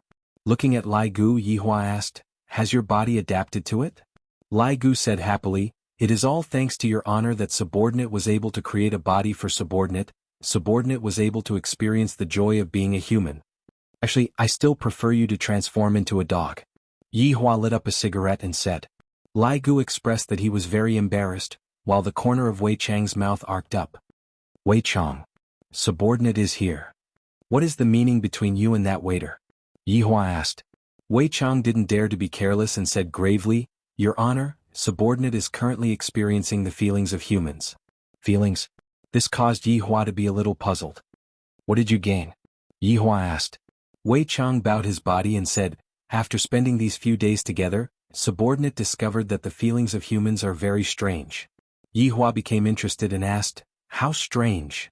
When Xiao Tang is not around, subordinate will feel a bit uneasy, but when subordinate is together with Xiao Tang, subordinate will be able to calm down, that's about it. Wei Chang was also very vexed, he thought that he was poisoned. Yi Hua wrinkled his brows, Why is this symptom a bit similar to mine? Lai Gu, tell me about your feelings. Yi Hua asked. Lai Gu paused for a moment and after thinking for a while he finally said, They are very awesome, Yi Hua. Wei Chang, if I were to ask you to go and kill that waiter right now, what would you do? Yi Hua's aura suddenly changed, and sharp killing intent emerged out from his body. A trace of hesitation appeared in Wei Chang's gaze, but very quickly, he changed his mind and knelt down on one knee. Subordinate will solemnly obey Your Honor's command. Yi Hua waved his hand, All right, don't make it so serious. Wei Chang, it is fine for you to get a girlfriend and experience human nature, but your real identity has to be hidden. If your little girlfriend finds out, you should know how to deal with it. Subordinate understands. Wei Chang lowered his head and replied. Lai Gu, you are the same. Subordinate obeys your command. Yi Hua lit up another cigarette and asked, Do you smoke? Wei Chang said, Subordinate doesn't smoke. Lai Gu, smoking is bad for the lungs. Wei Chang looked towards Lai Gu confusedly. You still have lungs? Is there any news about the other 5 sins? Yi Hua took a puff of the cigarette and exhaled out the smoke. Lai Gu changed his frivolous expression and said solemnly, Not at the moment. Your Honor, it has already been 5 years. The other 5 sins have not been found yet. I am afraid that something unexpected has happened. Wei Chang's tone was filled with killing intent. Towards traitors, there was no need to give any face, even if the traitor was a former comrade. Yi Hua let out a breath. Each of you 7 sins have your own unique points. If they were to join hands, the 2 of you would not be their match, but you are still able to fight them one-on-one. Wei Chang and Lai Gu remained silent. The other 5 sins were powerful. Not only were they powerful, their personalities were also twisted. How could Yi Hua and his 2 subordinates not have twisted personalities as well? It was just that after learning for 5 years, their personalities became slightly better. However, who knows what the other 5 sins are doing? Perhaps they are still maintaining their original character. Yi Hua extinguished the cigarette butt, and a trace of red light flashed past his pitch-black pupils. My 7 subordinates are just like my 7 children. If the other 5 sins were to really betray me, should I kill them or not? Furthermore, the strength of the other 5 sins is not to be underestimated. Let's put this problem aside first, we will deal with it in the future. Let's deal with that Xiao family that owes money and doesn't return it first. Yi Hua sat on the boss's chair and said calmly. Chapter 95. Lai Gu let out a sigh of relief. This kind of small matter is what Wei Chang likes to do the most. It is still more comfortable for me to lie on the bed. Lai Gu, how do you think we should deal with this matter? Yi Hua asked. The latter paused and swallowed his saliva. His Honor is here to test me again, I cannot be careless. Your Honor, just a mere human dares to not pay back the money he owes, of course he has to pay back the money with his life. Kill them all. Lai Gu was still the same as before, killing all the people he meets. Wei Chang, how do you think we should deal with this matter? Wei Chang pursed his dry lips. According to the usual routine, I will definitely kill all the people I meet. I can give up the money but I cannot lose my face. However, His Honor will definitely not follow the usual routine just like that long-out yen. Your Honor, those who owe money and don't pay back are the most evil. I suggest that we kill the person closest to them. Yi Hua was somewhat attracted by Wei Chang's suggestion. This is a bit interesting, tell me about it. Subordinate thinks that what humans fear the most is losing their loved ones. In the past, when we were fighting all over the world, we also saw it, but we didn't understand it. However, after 5 years of understanding, other than money, what humans care about is their family. Lai Gu took a look at Wei Chang. Where did this gluttonous freak find this fallacious reasoning from? Lai Gu, look at Wei Chang. When can you be as sensible as Wei Chang? Yi Hua was gratified. I finally made Wei Chang's IQ online. Subordinate is incompetent. I will definitely properly learn about human nature in the future. Lai Gu thought in his heart, learning about human nature on the bed. Yi Hua continued to ask, Wei Chang, who do you think Xiao Yi cares about the most? Here comes another problem, Wei Chang thought to himself. If it's me, other than his honor, it would be Xiao Tang. That's right. It's a woman. Subordinate thinks that the person Xiao Yi cares about the most is definitely his woman. Yi Hua felt that what Wei Chang said was reasonable. Nothing in life is more important than losing one's true love. Yi Hua went into a daze. What am I thinking about, true love? Wei Chang, you handle this matter as you see fit. Take the money, kill the person too. I will obey your honor's command. Let's do it tomorrow night at 12 o'clock. If he returns the money, then forget it. Yi Hua added. Wei Chang and Lai Gu went into a daze, then knelt on the ground and shouted, Congratulations, your honor. What joy. These two fellows had learned the human's flattery skills the most. Lai Gu sighed with emotion. His honor is clearly able to use his martial power, yet he just had to use his brain. As a subordinate, I am truly unable to catch up to him. What Lai Gu said is right. If it was in the past, his honor would have long since ordered us to kill him. But today his honor actually said to spare his life. From this, it can be seen that his honor's control over human nature has already reached the pinnacle. Subordinate is blushing with shame. Wei Chang was so excited that he even sprayed out his saliva, and that expression on his face didn't seem to be bootlicking. Lai Gu, who was at the side, was stupefied. This gluttonous monster's performance is pretty good. You all. Yi Hua laughed helplessly. Compared to the past, the current atmosphere was much warmer. Dong dong dong, Yi Hua, are you inside? Qing Ye's voice rang out. You guys go ahead. Wei Chang and Lai Gu bowed and left, then disappeared from the office. Just at this moment, Qing Ye pushed open the door and walked in. When did we come back? Not too long ago. Yi Hua opened the window and let the smoke disperse a bit. Although it was just a small action, Qing Ye's heart still felt warm. Yi Hua, let's go out to eat, watch a movie and take a walk. All right. Yi Hua let out a breath. The human emotions that Wei Chang spoke of, are they really that mysterious? Could it be that I, the Supreme Overlord, already care about this woman? This is truly inconceivable. Emotions are the most mysterious thing in the human mind. Even a strong person like Yi Hua is about to fall into such a state. It is truly not easy. However, this kind of emotion was still continuously warming up. This was something that the two people didn't expect. Yi Hua admired Qing Ye's courage to be angry and speak out, and Qing Ye liked Yi Hua's concern. Although Qing Ye has a bad temper sometimes, overall, Qing Ye is still considered to be good. The morning sunlight was always so gentle. Without his sister-in-law at home, there seemed to be a bit less joy, but at the same time, it was also a lot quieter. Wake up, Ing monster. Ing. To be honest, Yi Hua rather liked Qing Ye, who was acting coquettishly. Caressing onto Qing Ye's smooth long hair, Yi Hua thought to himself, these days are pretty good. It is a bit better than the lonely days I had in the past. Seeing that Qing Ye was lazing around on the bed and not getting up, Yi Hua could only take forceful measures and directly carried Qing Ye to the washroom. Qing Ye naturally didn't want to comply, and the sound of quarreling immediately rang out. Qing Ye, who lost the quarrel, pouted and went out to buy breakfast, while Yi Hua went to his sister-in-law's bedroom, turned on the computer and prepared to play games. I still have to practice my skills. No matter what, I have to bring my wife and sister-in-law to eat chicken, and not listen to the two of them complain. And after Qing Ye came back, she saw that Yi Hua was secretly playing games, so of course she had to join in. In the end, the two of them had to play as a pair, and both of their lunch and dinner were takeaway. Yi Hua had led my wife astray. Yi Hua, play one more round, I want to eat chicken. Qing Ye pulled onto Yi Hua's sleeve and begged pitifully. Yi Hua pointed towards the clock. Look at what time it is already 11:30 a.m., don't you want to sleep anymore? Please play one more round. You have been saying that you will play one more round since 10 a.m., you are already a person who is going to be a mother. Really, this is definitely the last round. After playing, let's go to sleep. Qing Ye opened her big watery eyes and even learned from her little sister to act cute, simply refreshing Yi Hua's understanding of her. This was also under the situation where Qing Yutong was not present. If she was present, Qing Ye would definitely have the appearance of a big sister. This way she would appear to have a deterrent force, and in the end Qing Ye was slowly accepting Yi Hua. Yi Hua let out a breath. One more round. Thank you, hubby moi. Kiss my face full of saliva. TSK, this beauty here kissed you and you still dislike it. You can play by yourself. Don't, hubby, I know my mistake. Only a capable man can bring his wife to eat chicken, and Yihua actually forgot about the proper business. Luckily Wei Chang still remembered. Wei Chang, who was currently on the first floor, looked at the clock.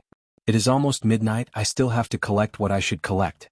Walking to the toilet, he closed the door and called out, Death Mage. Within a villa in Long City, Death Mage was currently drinking beer and watching the match between Germany and South Korea. Isn't it obvious that Germany is going to win? Death Mage decided to gamble one more time, betting on Germany to win. Just when the match had just started, he received a summon from his master. This was the hardest time to make a decision in one's life. Death Mage chose his master, but where did his scythe go? Finally, Death Mage found his scythe at a corner of the kitchen. Dust had already gathered on it, I have to wipe it, I can't let my master find out that I am slacking off. According to my master's orders, I am currently guarding that long out yin. Chapter 96. Master. Death Mage respectfully lied on the ground and shouted out, hoping that his master would quickly give the order, I still have to go back and watch the match. Wei Chang wrinkled his brows, however he did not ask too much about it. There is a Shao family in Zijin City, and the family head, Shao Yi, owes his honor 50 billion. Go and get the money back. Other than that, kill his most important woman. Do as you see fit. A mere trash dares to owe his honor money, and even caused master to be so vexed. How can killing a single person be enough to appease his honor's anger? I would like to be so bold as to request to kill his entire family. The corner of Wei Chang's mouth twitched. Wasn't this line used by him in the past? It seemed like he really wasn't as bloody as he was in the past. How can you change his honor's orders as you wish? Wei Chang shouted out lightly. What an unruly fellow.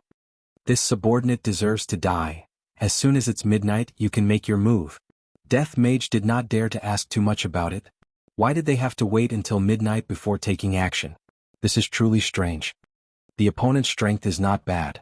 Wei Chang warned before opening the door. Master, don't worry, subordinate will definitely get back his honors 50 billion and a life. Go. Yes. When Wei Chang walked out of the toilet, he just happened to see Tang Wei walking over.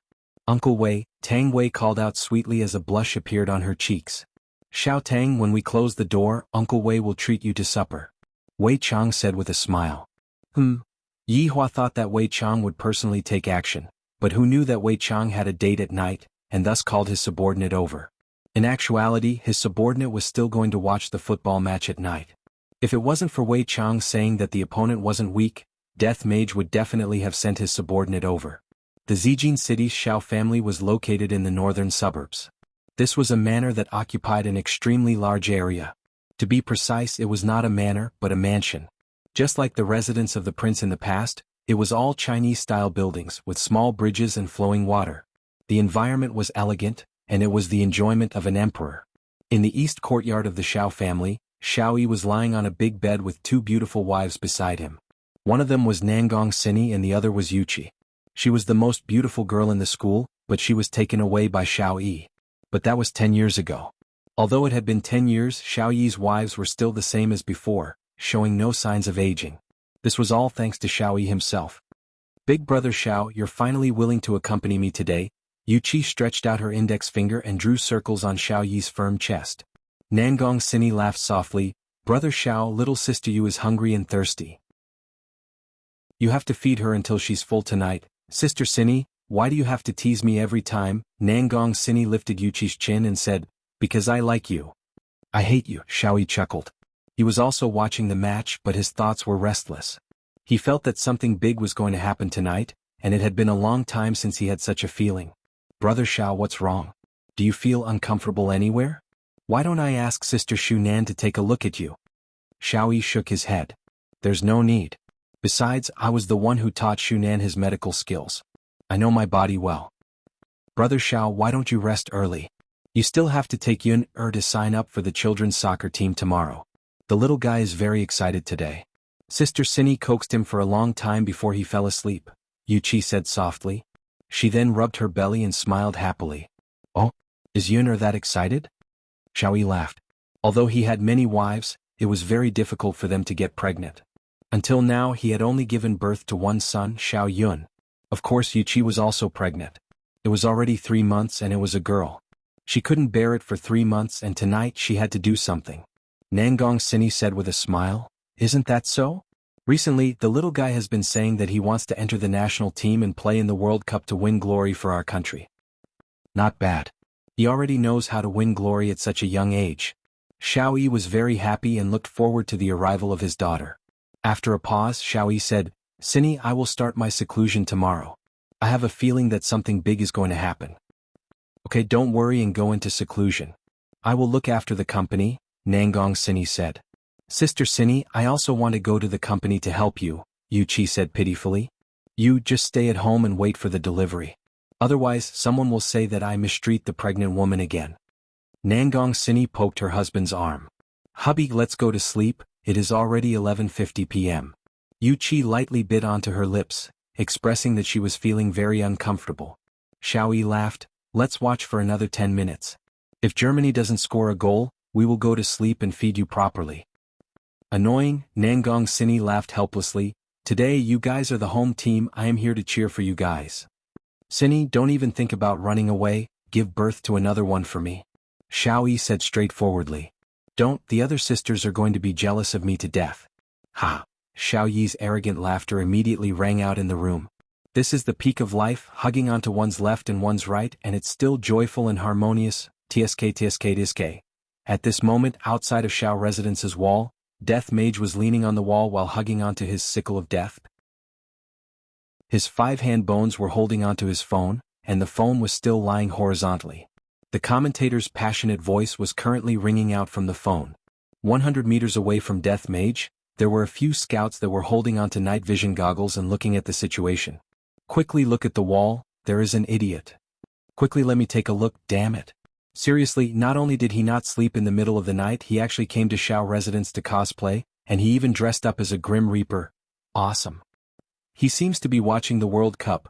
Did you place a bet on the match between Germany and South Korea tonight?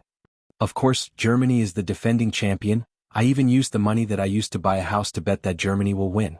Me too, if Germany wins, I will become a young model at the club. If Germany loses, I will become a slave. Haha, you know me best, my brother. However, we have already waited for a few days, and we still haven't seen a single ghost. That's right, there are only damn mosquitoes. Death Mage naturally knew that there were a few groups of humans in the surroundings, but he was not interested in caring about them. Right now, what he was concerned about was the match. Germany team, quickly score a goal. There are still 8 minutes before I have to start working. If I were to lose tonight, all of them will be castrated. Motherf asterisk Kerr, this family is truly tired of living, to actually dare to even owe his honor money, causing me to not be able to watch the match in the middle of the night. It is a pity that his honor asked me to only kill one person. What kind of great luck did they have? Looking at the time on the phone, Germany team still did not score a goal. Death Mage let out a breath of relief. After I teach them a lesson, I will cheat, I swear. Next time, I will definitely not cheat. After keeping away his phone, Death Mage raised up his scythe and walked towards the front door step by step. Going through the back door? That is impossible, it is impossible in this lifetime. Who is it? Of course, Xiao family had their own security measures. When Xiao family saw a person that was wearing a black robe and holding onto a scythe that was even taller than a person, and that scythe's blade was shining with a silver light under the moonlight, Xiao family's appearance had already explained everything. Chapter 97. It was just that the Xiao clan's security did not expect that there would be someone who dared to come here alone. This aura was not bad and they did not know where that prop came from. GGG. Death Mage naturally wouldn't be able to speak, and only Wei Chang was able to understand what Death Mage was saying. Imperial translation, they're here to collect their debt. Where did this lunatic come from? Get lost. Otherwise we'll beat you up. One of the security guards took out an electric baton and poked it in his palm. GGG, Imperial translation. If it wasn't for his honor's request to only kill one person, the two of you would have long turned into dust on the ground. Yo, I'm giving you face but you don't want it. What the hell are you laughing at? See if I don't beat you to death. 2 rays of black light shot out from Death Mage's hand, and the security guards who were still acting arrogantly just a moment ago were instantly unable to move. They were unable to even shout out, and only their eyes were filled with shock and fear. The jaws of the spy squatting outside almost dropped to the ground. Damn it. They weren't here to be funny, they were here to cause trouble. Hurry, hurry, hurry. Quick, report the situation here. Very quickly, the situation at this side fell into the ears of the various big clans. The sky above Zijin City was suddenly covered by a layer of dark clouds, and it was filled with oppression. Death Mage walked past the two of them, and with a push of his arms, the front door of the Shao family was easily pushed open. When the security guards inside saw that the front door was pushed open by a stranger who was dressed like a Grim Reaper, without saying anything, they immediately took out their guns and opened fire. Bang, bang, bang. The gunshot was so ear-piercing in the quiet night. Xiao Yi had just turned off the lights, and Yu Qi's underwear was already down to her knees. Suddenly there was a gunshot. How many years has it been? When did so many gunshots come from the Shao family? The two wives were also shocked. Nangong Sini immediately turned on the lights. Brother Xiao. Xiao Yi put on his pajamas and frowned. Don't come out, I'll go take a look. Be careful. The two girls warned. They were wondering who had come to the Shao clan. How audacious of him. However, the gunshots outside became less and less. Soon it became quiet. The two women looked at each other and relaxed. It seemed that Xiao Yi had been taken care of. Let's go out and take a look. Nangong Sini said. Yes. Yu Qi put on her pajamas and followed beside Nangong Sini. When she went out, she saw 4 beautiful women walking over. It seems like they are all Xiao Yi's wives. His luck with women is really not shallow. The 6 wives slowly came to the front yard, and the strange scene made them suck in a breath of cold air. All the security guards seemed to be frozen, motionless, and their eyeballs could move, but all of them revealed a look of fear. In the middle stood a man in a black robe, holding an enormous scythe. Because he was covered by the black robe, his face could not be seen clearly. His husband was standing 10 meters away from him. There was a stone bridge between them, and the sound of flowing water was particularly dull. Xiao Yi's expression was heavy. This person's ability was probably on par with his. Where did such a person come from? Why didn't he know anything about it? Moreover, what was he doing here? What enmity did he have with him? May I ask why you have come to visit so late at night? Xiao Yi shouted in a deep voice. His aura continued to rise. Even if he lost, he didn't want to lose. Death Mage let out a strange sound again, and the 6 beauties couldn't help but feel a chill run down their spines. I'm afraid it isn't appropriate for you to tease me like this. Xiao Yi was a man with a temper. Furthermore, he was an immortal emperor in his previous life, and he was revered by thousands of people. Although he hadn't fully recovered his cultivation, he still had his dignity. Death Mage suddenly waved the scythe in his hand. Xiao Yi thought that Death Mage was going to attack him, and a green long sword condensed in his hand. This sword was called the Broken Emperor Sword, and it was personally forged by Xiao Yi. The body of the sword was green, and there were all kinds of runes on it. When activated by his cultivation, it would emit a dazzling light, and it was the Act Tough King Xiao Yi's most proficient weapon. However, when he saw that Death Mage wasn't going to attack him, but was instead taking out his phone, his expression became even uglier, especially when he was so scared that he took out his weapon. Suddenly, the voice of the commentator of the World Cup rang out from Death Mage's phone. I was watching it too. Could it be that he was watching the match between Germany and South Korea? Why would such a strong person do such a weird thing? That's right, Death Mage was squatting in a corner watching the World Cup, and the face scan unlock was still on that screen. Death Mage took a glance at the screen. Damn it, it's still 0, 0. I better get down to business first. Stretching out the hand bone, Death Mage was drawing on the phone screen, not knowing what he was doing. Meanwhile, Xiao Yi was able to see that hand bone. This isn't a human. However, the 6 wives who were far away were not able to see anything clearly. When Death Mage took out the phone screen, the words on the screen were very big, and they were even scrolling across the screen. There weren't many words, but it caused Xiao Yi to be incomparably shocked, and even the 6 wives were dumbfounded. 2 words could be seen scrolling across the phone screen. Return the money. There were even 3 exclamation marks, indicating that Death Mage was very angry. Xiao Yi tightly held onto the Broken Emperor Sword in his hand. I am here to trample on the debt. When have I ever owed someone money? What a joke. Not right. That night 3 days ago, that man. Could it be that that man told me to come here to trample on the debt? Calculating the time that Qing Yutong called me, today just happens to be the 3rd day. Just like that, it's already a match. 50 billion.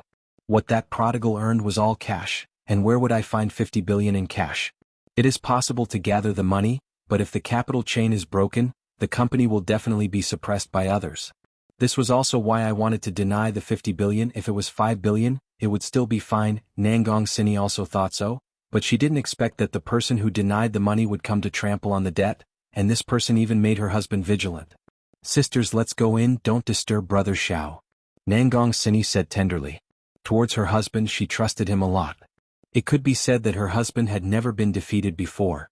The women had also seen such a scene before. Although they were worried, they didn't want to distract their husband. All of them returned to the backyard and waited for their husband's triumphant return. Xiao Yi's gaze was deep, and at the same time, the desire that he had been immersed in for a long time was ignited. Being unrivaled is lonely. It has been a long time since I was this excited. Right now, it is hard to find an opponent. It is either that the opponent has some misgivings or the opponent doesn't dare to. In any case, there are all sorts of reasons. And this person in front of me, wrong. He is not a human. No matter what he came here for today. This battle must definitely be fought and it must be won.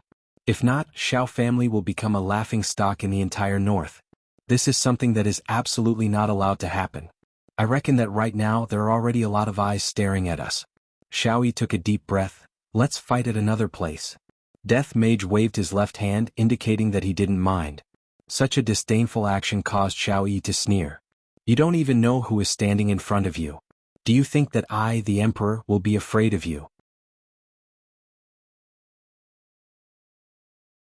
Chapter 98.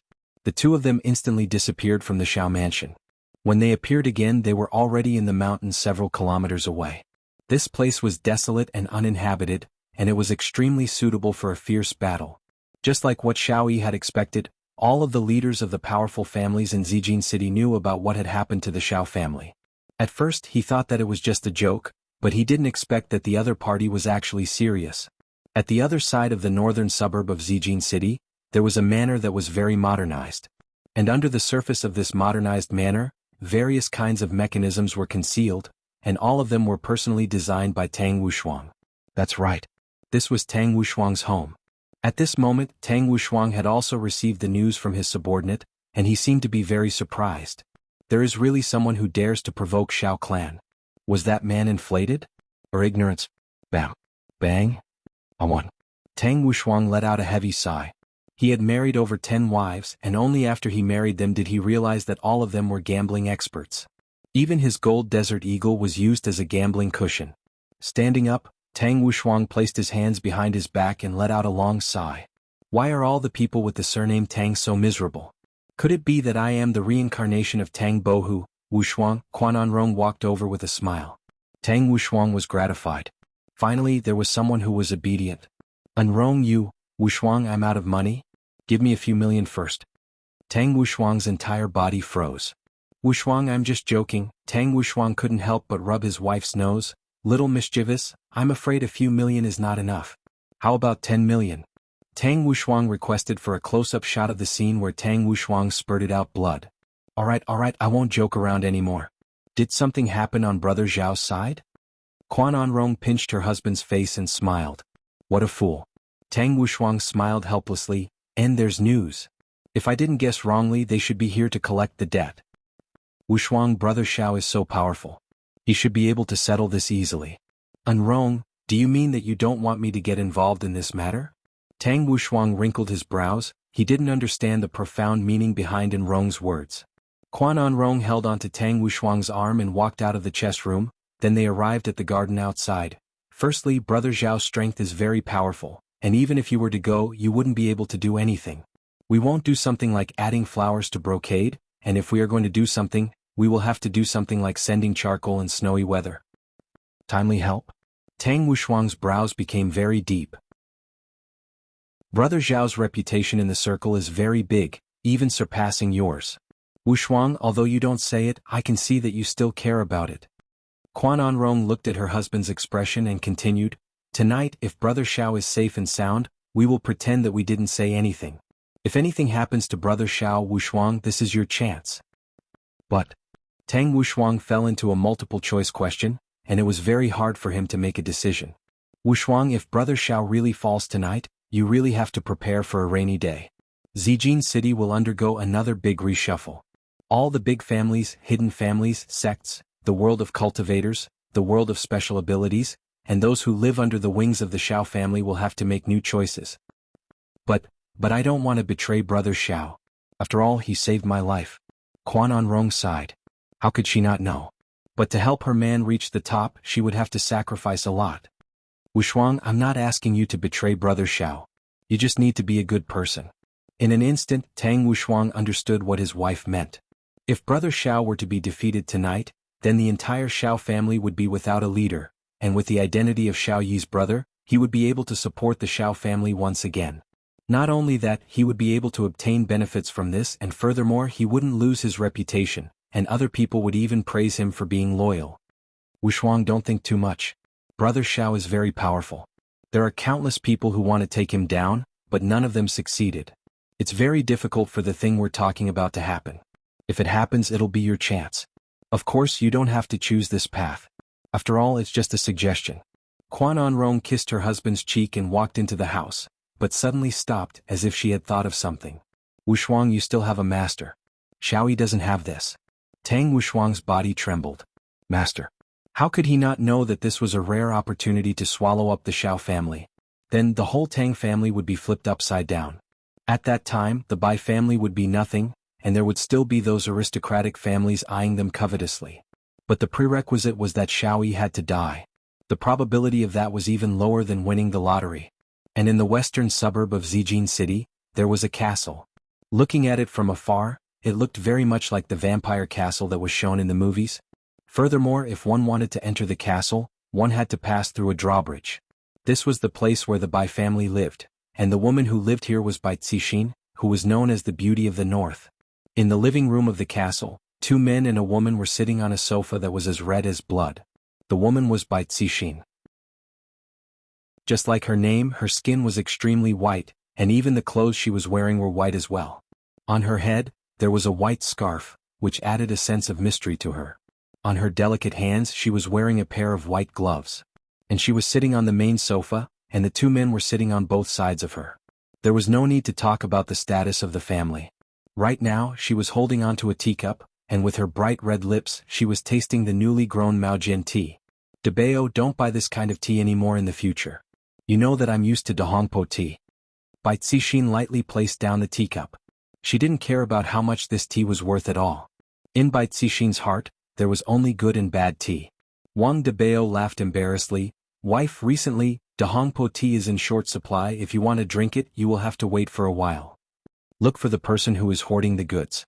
Bai Cixin said faintly, killing intent surfaced in her tone. Wang Debao liked his wife's aloof and aloof look because at night he would be aloof and aloof. Wife, you have the final say. Bai Qi, who was sitting at the side, was very melancholic. He didn't care whether it was Maojian tea or Dahongpo tea. In any case, it was bitter. Big sister, how are we going to deal with Long in City? Bai Cixin said lightly, they are just some insignificant small figures during this period of time, don't go to the south. Understood, big sister. Bai Qi paused for a moment then asked curiously, big sister, we just gave away that 50 billion? Is that true? Bai Qi still didn't understand his own big sister. On the surface, his big sister looked gentle and pleasant, but in the dark she was actually a female devil. This time brother-in-law lost 50 billion, and when it was time for him to return the money, he would definitely ask big sister, and big sister actually agreed to it. In actuality, Wang Debao was also curious. He felt that his wife's intention was rather deep, but he didn't dare to ask about it. If he were to ask about it, it would make him seem like an idiot, as if he didn't even understand what was going on. It just so happened that his brother-in-law asked about it and everything went so smoothly. Debao, what do you think? Bai Cixin suddenly asked her husband. Chapter 99. Wang Debao's fingers subconsciously started trembling, and both of his legs were trembling. Why did she suddenly ask me this question? She's not playing by the rules.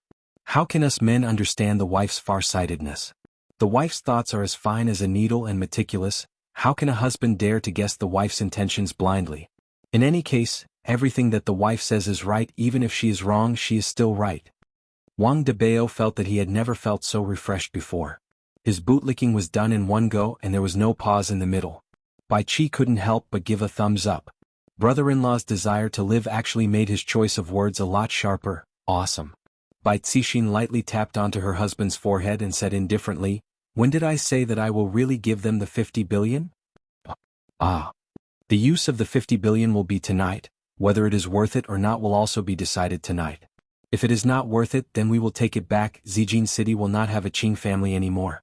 If it is worth it, then it couldn't be any better. The two men were stupefied. My dear wife is wise. Big sister is formidable. The two bootlickers. Perhaps the world might change tomorrow. Xiao family and Tang family seem to be in an alliance, but who would be willing to lower their head to the other? This is truly becoming more and more interesting. Bai Cixin shook her head, then rubbed her thumb and index finger together. Let's wait for the result tomorrow morning. Bai Qi, you should sleep early. Hubby, let's go back to our room. Okay, Wang Debao said happily, there is nothing more pleasurable than being able to press down on my wife. Looking at big sister and brother-in-law leaving, Bai Qi couldn't understand, why does big sister like Wang Debao? This is truly depressing. However, not only Tang family and Bai family were discussing. Right now, many big figures had woken up from their dreams and were waiting for the result so that they could prepare for their next move. The debt collection this time around was not only a matter of money, it was also related to the interests of a lot of people. Among them, there was more than 50 billion, and Yihua's carelessness caused ripples to appear on the surface of the calm lake. The ripples were gradually forming into ocean waves. The temperature in the mountains was a bit low, but the killing intent that was being emitted out from Xiao Yi's body caused the temperature to drop once again. The tense atmosphere continued to condense, and a wave of killing intent spread out in all directions. Although the broken emperor sword in Xiao Yi's hand was not unsheathed, there was a sharp and fierce sword chi that was pressing towards Death Mage. Although Xiao Yi was only wearing a nightgown, Xiao Yi was like a king. As long as he waved the broken emperor sword in his hand, heads would roll and blood would float around. However, this kind of aura was completely useless against Death Mage. However, Death Mage was a ranged fighter while Xiao Yi was a melee fighter. It was clear that Death Mage was at a disadvantage. Adding on the fact that Xiao Yi was not an ordinary person, he had a lot of battle experience. It was very easy for him to find the opponent's weak point and deal a fatal blow. However, the Death Mage was not just for show. Although the Death Mage had developed a bad habit of betting on football matches, its battle prowess was not to be underestimated. Wei Chang had even said before that the number of experts that had died in the hands of the Death Mage were innumerable, because they had all committed the same mistake, and that was underestimating their enemies. But this time, Death Mage's opponent was an immortal emperor. Although he hadn't reached the peak, it was enough to make him suffer. Furthermore, this time, it wasn't that others were underestimating their enemy, it was Death Mage who had started to underestimate his enemy. Because Death Mage felt that there was no one powerful enough on this planet, even if it was the person in front of him. I don't care if you're here for your debt or your life. Today you will become a dead soul under my sword. Xiao Yi was not an ordinary person, and he wouldn't wait for his opponent to make the first move. A bright light burst out from Xiao Yi's eyes, and in the blink of an eye, a sword light flew towards Death Mage. Like a ghost, the sword light flew straight towards Death Mage's forehead. When experts were fighting, they definitely wouldn't use their strength at the start. Instead, they would use probing attacks just like what Xiao Yi was doing. Don't look down on Xiao Yi. If it was Tang Wushuang, he would have to deal with Xiao Yi properly.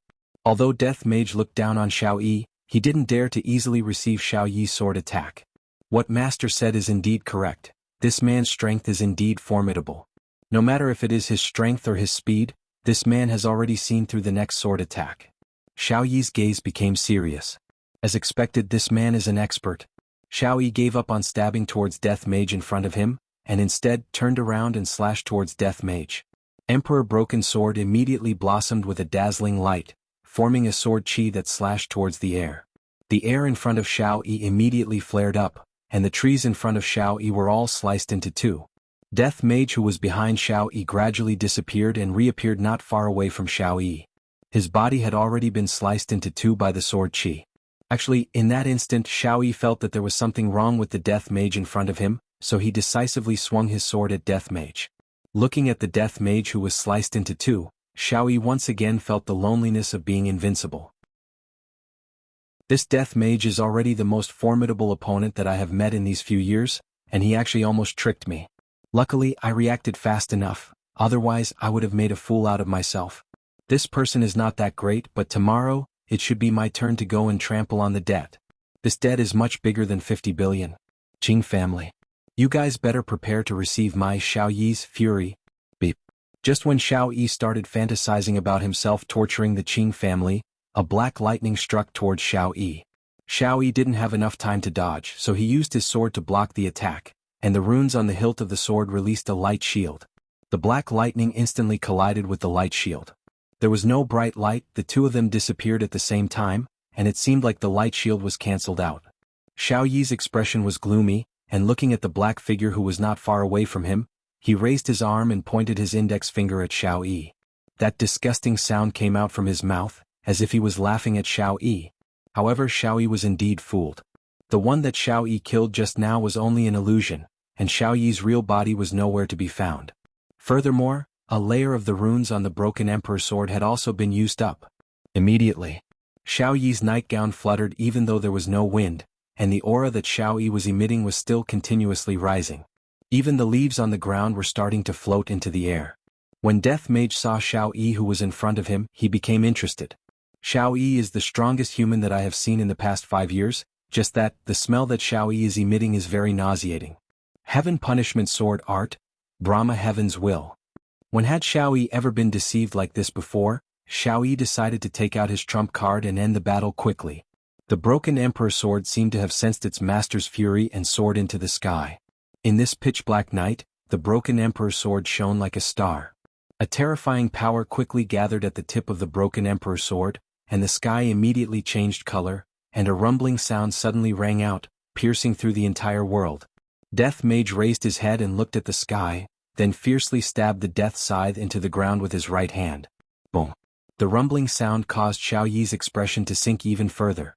My opponent's strength is actually this strong as well. That stab from the side just now caused the entire ground to shake.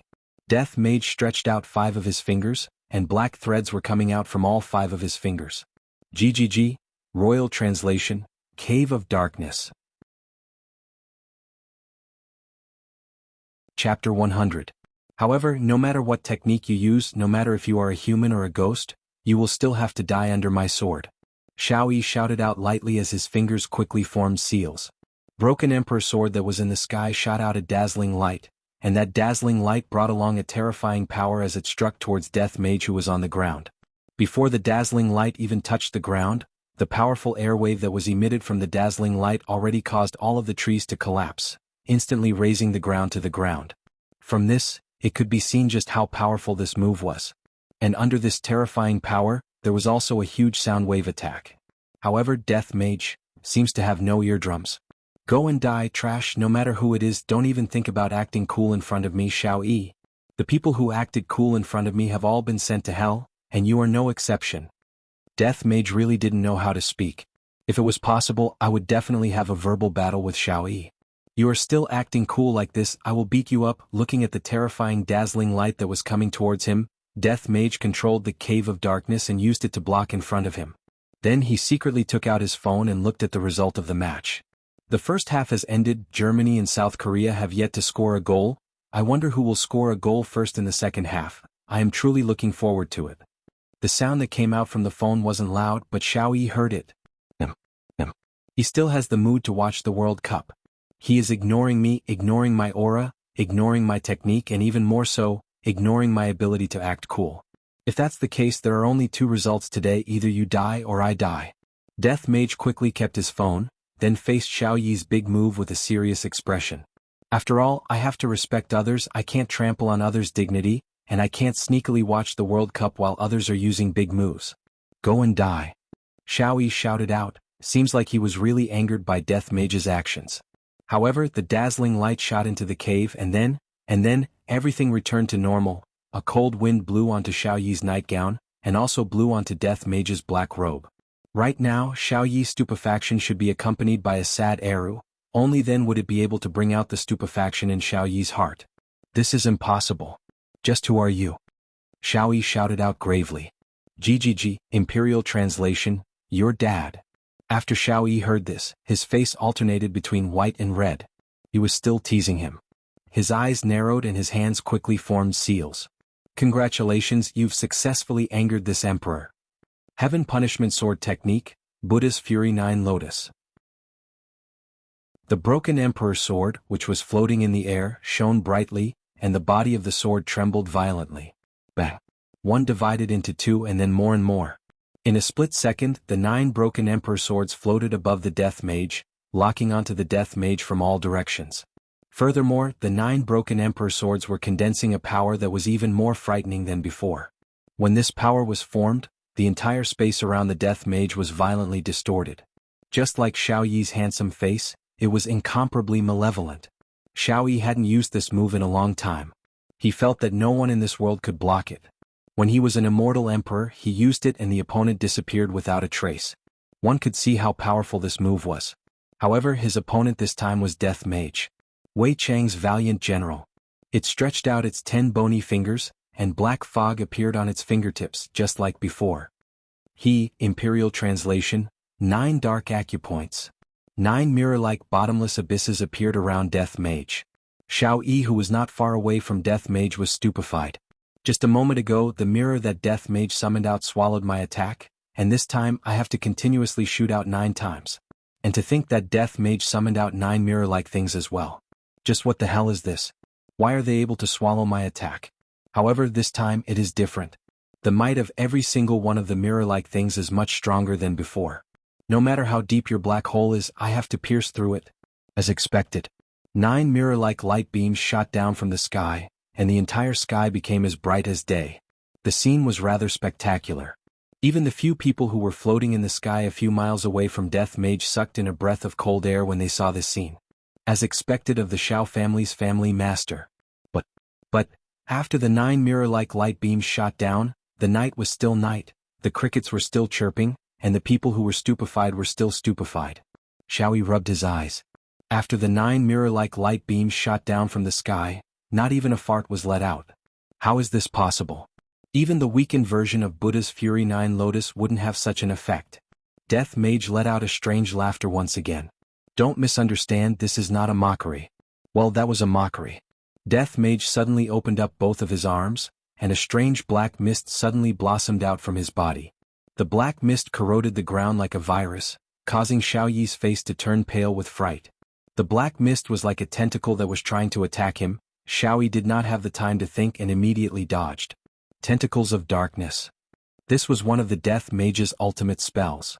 It had a very strong corrosive power and penetrative power. As long as one was entangled by it, they would suffer a fate worse than death. Moreover, this was a tentacle and it was big, thick and round. Xiao Yi had never seen such a technique before. He had clearly cut it off, but the tentacles immediately grew back. No matter how he dodged, there were always many tentacles blocking his way. As an immortal emperor, Xiao Yi was like a monkey running around. His sweat quickly soaked his robe. In a split second, Death Mage grabbed hold of Xiao Yi's weak point and controlled his tentacles to form a big fist and punch towards Xiao Yi. Bang! Xiao Yi's body flew out like a cannonball, breaking all the trees along the way. Boom! Xiao Yi fiercely crashed onto the side of a mountain, causing the entire mountain to sway, and all the birds and beasts on the ground to jump in fright. Death Mage picked up the scythe of death that was stabbed into the ground and slowly walked towards the place where Xiao Yi had fallen. Today's mission was not to kill him, but to kill his woman in front of him. I reckon that this kind of feeling will definitely be extremely pleasurable. How did Master think of such a move? More and more people gathered over. They did not enter the battlefield and chose to watch from a few miles away. Some of them were enemies, but for this kind of incomparable battle, they temporarily put aside their grudges. However, from the looks of it, Xiao Yi's opponents were not weak at all. Among these people, there was a man and a woman who were wearing light muslin, and with just a look, one could tell that they were cultivators. Senior Marshal Brother, Xiao family might be in trouble, we should go back and report this to the sect head. Junior Marshal Sister, the sect head had already come to an agreement with Bai family, there is no need to worry. Bai family. Senior Marshal Brother, Bai Zixin is not a good person cooperating with them, Junior Marshal Sister, although Bai Zixin is vicious, we still need Bai family's resources. After this battle we still have to make a trip to the south. South? Why are we going there? Of course, it is to bring treasures. Curiosity appeared in the Junior Marshal Sister's eyes. What kind of treasures would require them to take the risk to sneak into the south? Everyone was incomparably shocked. Originally, they thought that Xiao Yi would be able to win easily, but from the looks of it now, Xiao Yi's strength had increased by another level. Xiao Yi was completely suppressed by Xiao Yi, and they had never seen Xiao Yi being beaten to this state before. Seems like Zijin City is really going to change. However, as an immortal emperor, how could he not have a trump card?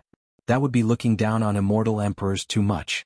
Right when Death Mage was slowly walking towards Xiao Yi, his body suddenly stopped and he dodged to the side. However, he was still too slow, his left arm was neatly cut off and fell onto the ground. Right now, Xiao Yi was wearing a golden gown and silver armor, and his hand was holding onto a golden longsword. Although there was a trace of blood on the corner of his mouth and his complexion was not very good, in the end Xiao Yi was still forced to take out his trump card. When the experts who were watching from afar saw that golden longsword, they couldn't help but break out in cold sweat. Chapter 101. When the spectators in the distance saw the Shenyuan sword, they all gasped. A few years ago there were rumors that the Shenyuan sword had appeared. Who would have thought that it would fall into Xiao Yi's hands? If it wasn't for the fact that he was so strong today, no one would have thought of this. This Xiao Yi really hid his strength deeply, and that armor he was wearing was definitely not ordinary. This trump card was simply a king's trump card. Looking at his opponent, he had lost an arm due to his carelessness. Other than the black robe and the sickle in his right hand, he had nothing else on him. The difference in equipment was too big. Not only would Xiao Yi not lose tonight, but he would also become famous. His reputation would be even higher than before, and the Xiao family's status would also rise because of this battle. Not to mention the other chain reactions. In actuality, the majority of the spectators hoped that Xiao Yi would lose. The current situation required a breakthrough, and tonight was a rare opportunity. Just that right now, at this moment Xiao Yi was holding the Shenyuan sword. The sword was releasing a faint light, and with his golden robe and silver armor, he was like a god descending to the mortal world. Just standing there would cause people to feel fear. But Xiao Yi was shocked. That sneak attack just now could have killed the opponent, but the opponent had discovered it. It was just a broken arm, and from the looks of it, it didn't seem to be of much use. However, he had already taken out the Shenyuan sword and the mystic tortoise strange armor. One was shockingly powerful, while the other had explosive defense. He didn't believe that he couldn't kill this skeleton. I didn't think that Xiao Yi couldn't be low-key anymore. After tonight, the Xiao family will definitely rise to glory once more. Although the plan has been brought forward, it is not a big deal. Let the world witness the true strength of this emperor. The skeleton in front of him was only a stepping stone for him to reach the pinnacle, nothing more. Death Mage turned his head around and took a look at the severed arm on the ground. He felt very surprised, but at the same time he was also very excited. This human in front of him had finally aroused his desire to fight. He picked up his severed arm and placed it to the side. Then he took off his black robe and carefully placed his precious phone on it. However, he still couldn't help but open it to take a look. It was still a score of 0. God damn it. Xiao Yi silently looked at Death Mage's actions. However, when he saw Death Mage turning on his phone again and hearing the commentator's voice, Xiao Yi felt like his lungs were going to explode from anger. This was a very serious battle. Could they keep their hearts on it? But looking at the skeleton, there was no heart at all. How could such a creature appear in this world? It was unimaginable. The spectators also felt a chill down their spines. They had seen skeletons before, but they were just small evil spirits that could be poked to death with a finger. However, the skeleton in front of them had refreshed their worldview. Could it be that it was a Bone King? A divine artifact like the Shenyuan sword could only cut off one of its arms. Unbelievable. With the death scythe in his hand, Death Mage walked towards Xiao Yi and stopped 10 meters away from him. GGG, Royal Translation. Since you're good at close combat, I'll play with you.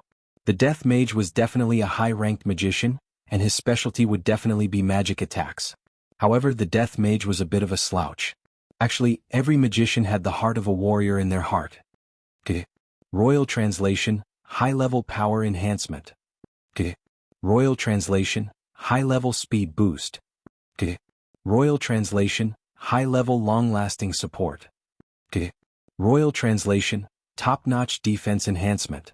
Xiao Yi stared blankly at the Death Mage who was crying out weirdly. However, every time the Death Mage cried out, a different light would appear on its body. After the light flashed for more than 10 times, Xiao Yi finally came back to his senses. This skeleton was very weird, but Xiao Yi also discovered that the Death Mage needed to chant when it was releasing magic. As long as the distance between the Death Mage and the Death Mage got closer, Xiao Yi would be able to gain the upper hand. As for the Death Mage's scythe, I reckon that the Death Mage's scythe is just a decoration. Right now Xiao Yi's speed was a few times faster than before, and he immediately disappeared from where he was standing. A trace of red light flashed past Death Mage's hollow eyes as he raised the death scythe in his hand high up. Boom! A majestic black light soared into the sky and broke through the dark clouds above. The moonlight once again shone onto the ground, and under the moonlight, the death scythe blossomed with a silver light. This wasn't just a simple light, the entire death scythe changed from black to silver. The eyes of the spectators who were a few miles away almost popped out. What is going on? How can a skeleton be so awesome, to be able to pierce through the sky with just a slight movement? However, in the next second, everyone was so frightened that they retreated a few miles away. Death Mage could be seen raising the Death Mage's scythe and fiercely slashing it forward. The huge might of the scythe spread out in a fan shape. Boom boom boom. Immediately, a series of rumbling sounds rang out in the world, shaking everyone's heart. Wave after wave of air was like a surging giant beast, engulfing everything in front of it. Starting from beneath Death Mage's feet, everything in front of Death Mage's body disappeared. The mountain that was still there just a moment ago had already been evaporated. The might of the Death Mage's scythe was actually so terrifying, everyone was so frightened that they retreated frantically to prevent themselves from getting injured. However, Xiao Yi's figure gradually appeared and stood steadily in the sky. The mystic tortoise armor blossomed with a bit of light, and the cloak on his back slowly fluttered. The spectators couldn't help but swallow a mouthful of saliva. Such a powerful might, and he is actually not injured in the slightest. As expected, Xiao family's family head is formidable. However, no one saw that there was a trace of blood on Xiao Yi's face. Xiao Yi, who was standing in the sky, looked down at Death Mage, and the astonishment in his eyes was unable to be concealed. Just now, I wanted to engage in close combat with Death Mage, and I didn't expect that Death Mage would actually make such a move. This is simply terrifying to the extreme. Not only is this Death Mage capable of long-range combat, he is also capable of close combat. Just who the fuck is this Death Mage? Just when Xiao Yi was feeling furious, he suddenly felt a killing intent coming from above his head. Xiao Yi's gaze became serious, and the Xian Yuan sword in his hand immediately slashed towards the sky. Bang! The golden Xian Yuan sword and the silver-white death scythe collided head-on, and the resulting shockwave spread out in all directions. Trees were uprooted one after another, and even the people who were standing a few miles away could feel the scorching heat rushing towards their faces. This is a true expert. On the battlefield, Death Mage looked at his scythe, and a crack actually appeared on it after being slashed by Xiao Yi's weapon. What a good weapon. Xiao Yi also saw this and he sneered. This emperor's weapon is Xian Yuan sword, how can it be blocked by a small scythe like yours? However, Xiao Yi forgot one thing: just how powerful was Xian Yuan's sword. It was only able to cause a crack on Xiao Yi's weapon, and that was enough to prove that Xiao Yi's weapon was not ordinary. Of course, Xiao Yi would be immensely pleased with himself. After all, he had subconsciously placed Xiao Yi on the same level as him, and when he was able to cause damage to Xiao Yi, he would definitely feel extremely pleased. Chapter 102. When it comes to close combat, Xiao Yi was indeed a veteran. Death Mage was being a little too careless in this aspect. It was clear that he was underestimating his opponent. However, Death Mage, who had all sorts of buffs, was not someone to be trifled with. Die. Xiao Yi's killing intent surged. The Xianyuan sword in his hand felt its master's killing intent, and the light on the sword became even more dazzling. The technique that Death Mage was using was incomparably simple, even a child would know about it. Other than slashing, it was just slashing. Right now, the two of them were competing to see who would reveal a flaw first. However, both of them were people who had been through hundreds of battles, so how could it be that easy for them to reveal a flaw? Not a single person could be seen in the entire battlefield, and one could only hear the deafening loud sounds, and the ground that was collapsing in all directions. The people who were watching the battle were all stupefied. To demand a debt to this extent, there really isn't anyone else who can do this. The two of them immediately separated from each other. The scythe in Death Mage's hand was already severely damaged, and the blade of the scythe was uneven. Furthermore, a few of Death Mage's ribs had been broken, and his situation was not very good. Furthermore, Death Mage seemed to have exhausted a bit of his strength. However, Xiao Yi was not in a good state either. His golden robe had already been torn into pieces, and the mystic tortoise strange armor that he was wearing was filled with cracks, just like a spider web. Without the defense of the mystic tortoise strange armor, how would Xiao Yi be able to withstand Death Mage's crazy attacks? Furthermore, Xiao Yi's current situation was more or less the same as Death Mage's. After a long period of consumption, Xiao Yi was starting to show signs of fatigue. The amount of spiritual qi in his body was also running out. He quietly took out a pill and stuffed it into his mouth. Xiao Yi felt his spiritual energy slowly recovering, but it was useless. He had to finish the battle quickly. Ha! Xiao Yi shouted, and the Xinyuan sword in his hand shone brightly again. Xinyuan art, furious slash. Xiao Yi's eyes immediately turned golden, and his entire body leapt up high into the air. The sword that he was holding with one hand became a two-handed sword, and the powerful pressure that he emitted caused the ground that Death Mage was standing on to collapse. This time Xiao Yi didn't attack Death Mage but the weapon in Death Mage's hand, because Xiao Yi felt that Death Mage's weapon was on the verge of breaking. As long as Death Mage's weapon was cut off, Death Mage's disadvantage would be revealed. This was the difference between their equipment. Xiao Yi was wearing a full set of godly equipment, while Death Mage's entire body was filled with skeletons. If it wasn't for the fact that Xiao Yi was buffed with magic, Death Mage would have long been chopped into pieces by the Xinyuan sword. However, Death Mage also knew that he did not have much mana left, and his mood was exceptionally terrible. This damned human actually made me so miserable. Boom. The two weapons clashed against each other again, and just like what Xiao Yi had expected, Death Mage's weapon was instantly cut into two. The silver-white light disappeared, and Death Mage's weapon returned to its original black color. When Death Mage saw that his scythe was cut into two by a human, he immediately let out a roar that would make people tremble with fear. Black fog began to emit out from Death Mage's entire body. Death Mage had already lost his rationality. If Master were to find out that he still ended up like this after dealing with a human, where would his face be? Where would his honor's face be? Damn humans, go to hell. Use your blood to wash away your shame. A huge amount of magic power burst out from Death Mage's body, and the people who were a few kilometers away immediately felt as if a small mountain was pressing down on their bodies. Without caring about anything else, they immediately activated their movement techniques and immediately ran for their lives. However, when they were running for their lives, every single one of them coughed out a few mouthfuls of blood. And Xiao Yi, who was the closest to Death Mage, was able to sense the craziness of Death Mage even more clearly. His gaze was filled with shock and fear. I never thought that Death Mage would be this abnormal. If Death Mage had used his full strength from the start, I might not have been able to defend against him. But now, Xiao Yi quickly stuffed a few pills into its mouth. Right now he could only fight with his life on the line. If it didn't die, then he would die. Xinyuan art, blood sacrifice. This was the move that Xiao Yi did not want to use the most. It was a move that would cause him to lose 3,000 of his life force. Although he could instantly increase his strength, the side effect was that his lifespan and cultivation would decrease. If he were to use this move, he might not even be able to defeat Tang Wushuang. However, he had no choice but to use it. Xiao Yi grabbed onto the Xinyuan sword with his left hand, and fresh blood immediately gushed out from the Xinyuan sword. The Xinyuan sword was like a gluttonous child as it continuously sucked the blood out of the Xinyuan sword. Xiao Yi's complexion quickly turned pale. However, in just an instant, a power that could destroy the heavens and earth surged out from his body. This power made Xiao Yi feel as if he was back in the past. Xinyuan art, divine destruction. Xiao Yi's body could be seen emitting a golden light, and it actually merged with the Xinyuan sword. The Xinyuan sword flickered with a multicolored light, and the sword qi spread out in all directions, bringing with it an aura that could crush everything in the world.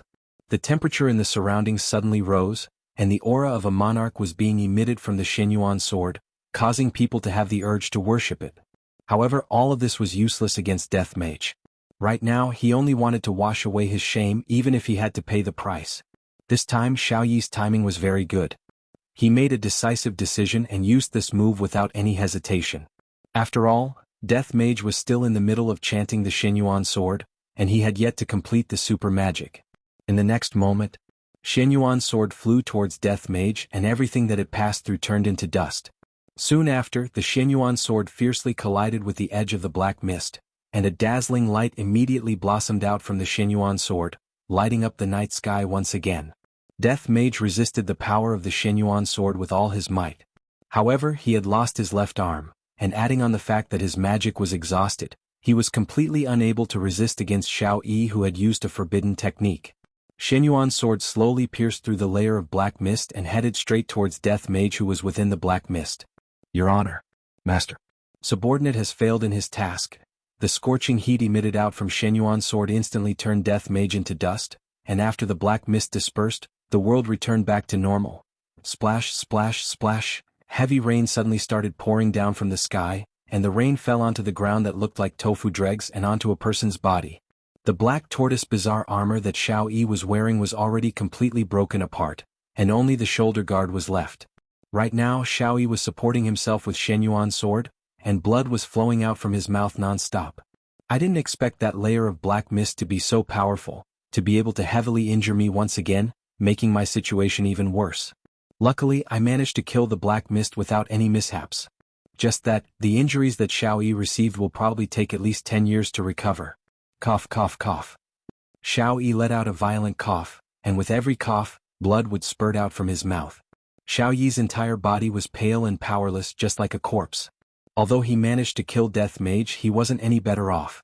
Even his strongest defense, the Mystic Tortoise Bizarre Armor, was shattered, and not to mention the side effects of the forbidden technique, Xiao Yi paid a painful price in exchange for victory.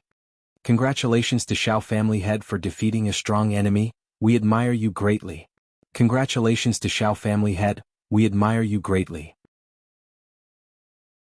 Xiao family head's heroic bearing is extraordinary, we admire you wholeheartedly. A few figures landed beside Xiao Yi, and Xiao Yi had no choice but to prop his body up and pretend to be very relaxed. Furthermore, he even had to carry a smile on his face. However, this smile of his caused the injuries within his body to worsen, causing him to be unable to vomit blood out. Right now, I am very weak. If they want to attack me, I don't even have the strength to fight back at all. Furthermore, who doesn't want to possess a treasure like Shen Yuan's sword? To be able to kill such a strong enemy is more than enough to prove everything. Xiao Yi straightened his back and coldly swept his gaze across everyone. The latter couldn't help but take a step back. I didn't expect that this Xiao Yi still has strength. Chapter 103. Enduring the dizziness, Xiao Yi left the scene. Everyone let out a sigh of relief. They were really afraid that Xiao Yi would kill someone. On the way back, Xiao Yi couldn't endure it anymore and vomited blood. After eating a few medicinal pills, he felt a bit better and found a water source to wash his face. He didn't want his wives to worry. Even though he had wiped off the blood stains, he still exuded a sickly aura, as if he was about to die. After returning to the Xiao mansion, Xiao Yi was in a daze.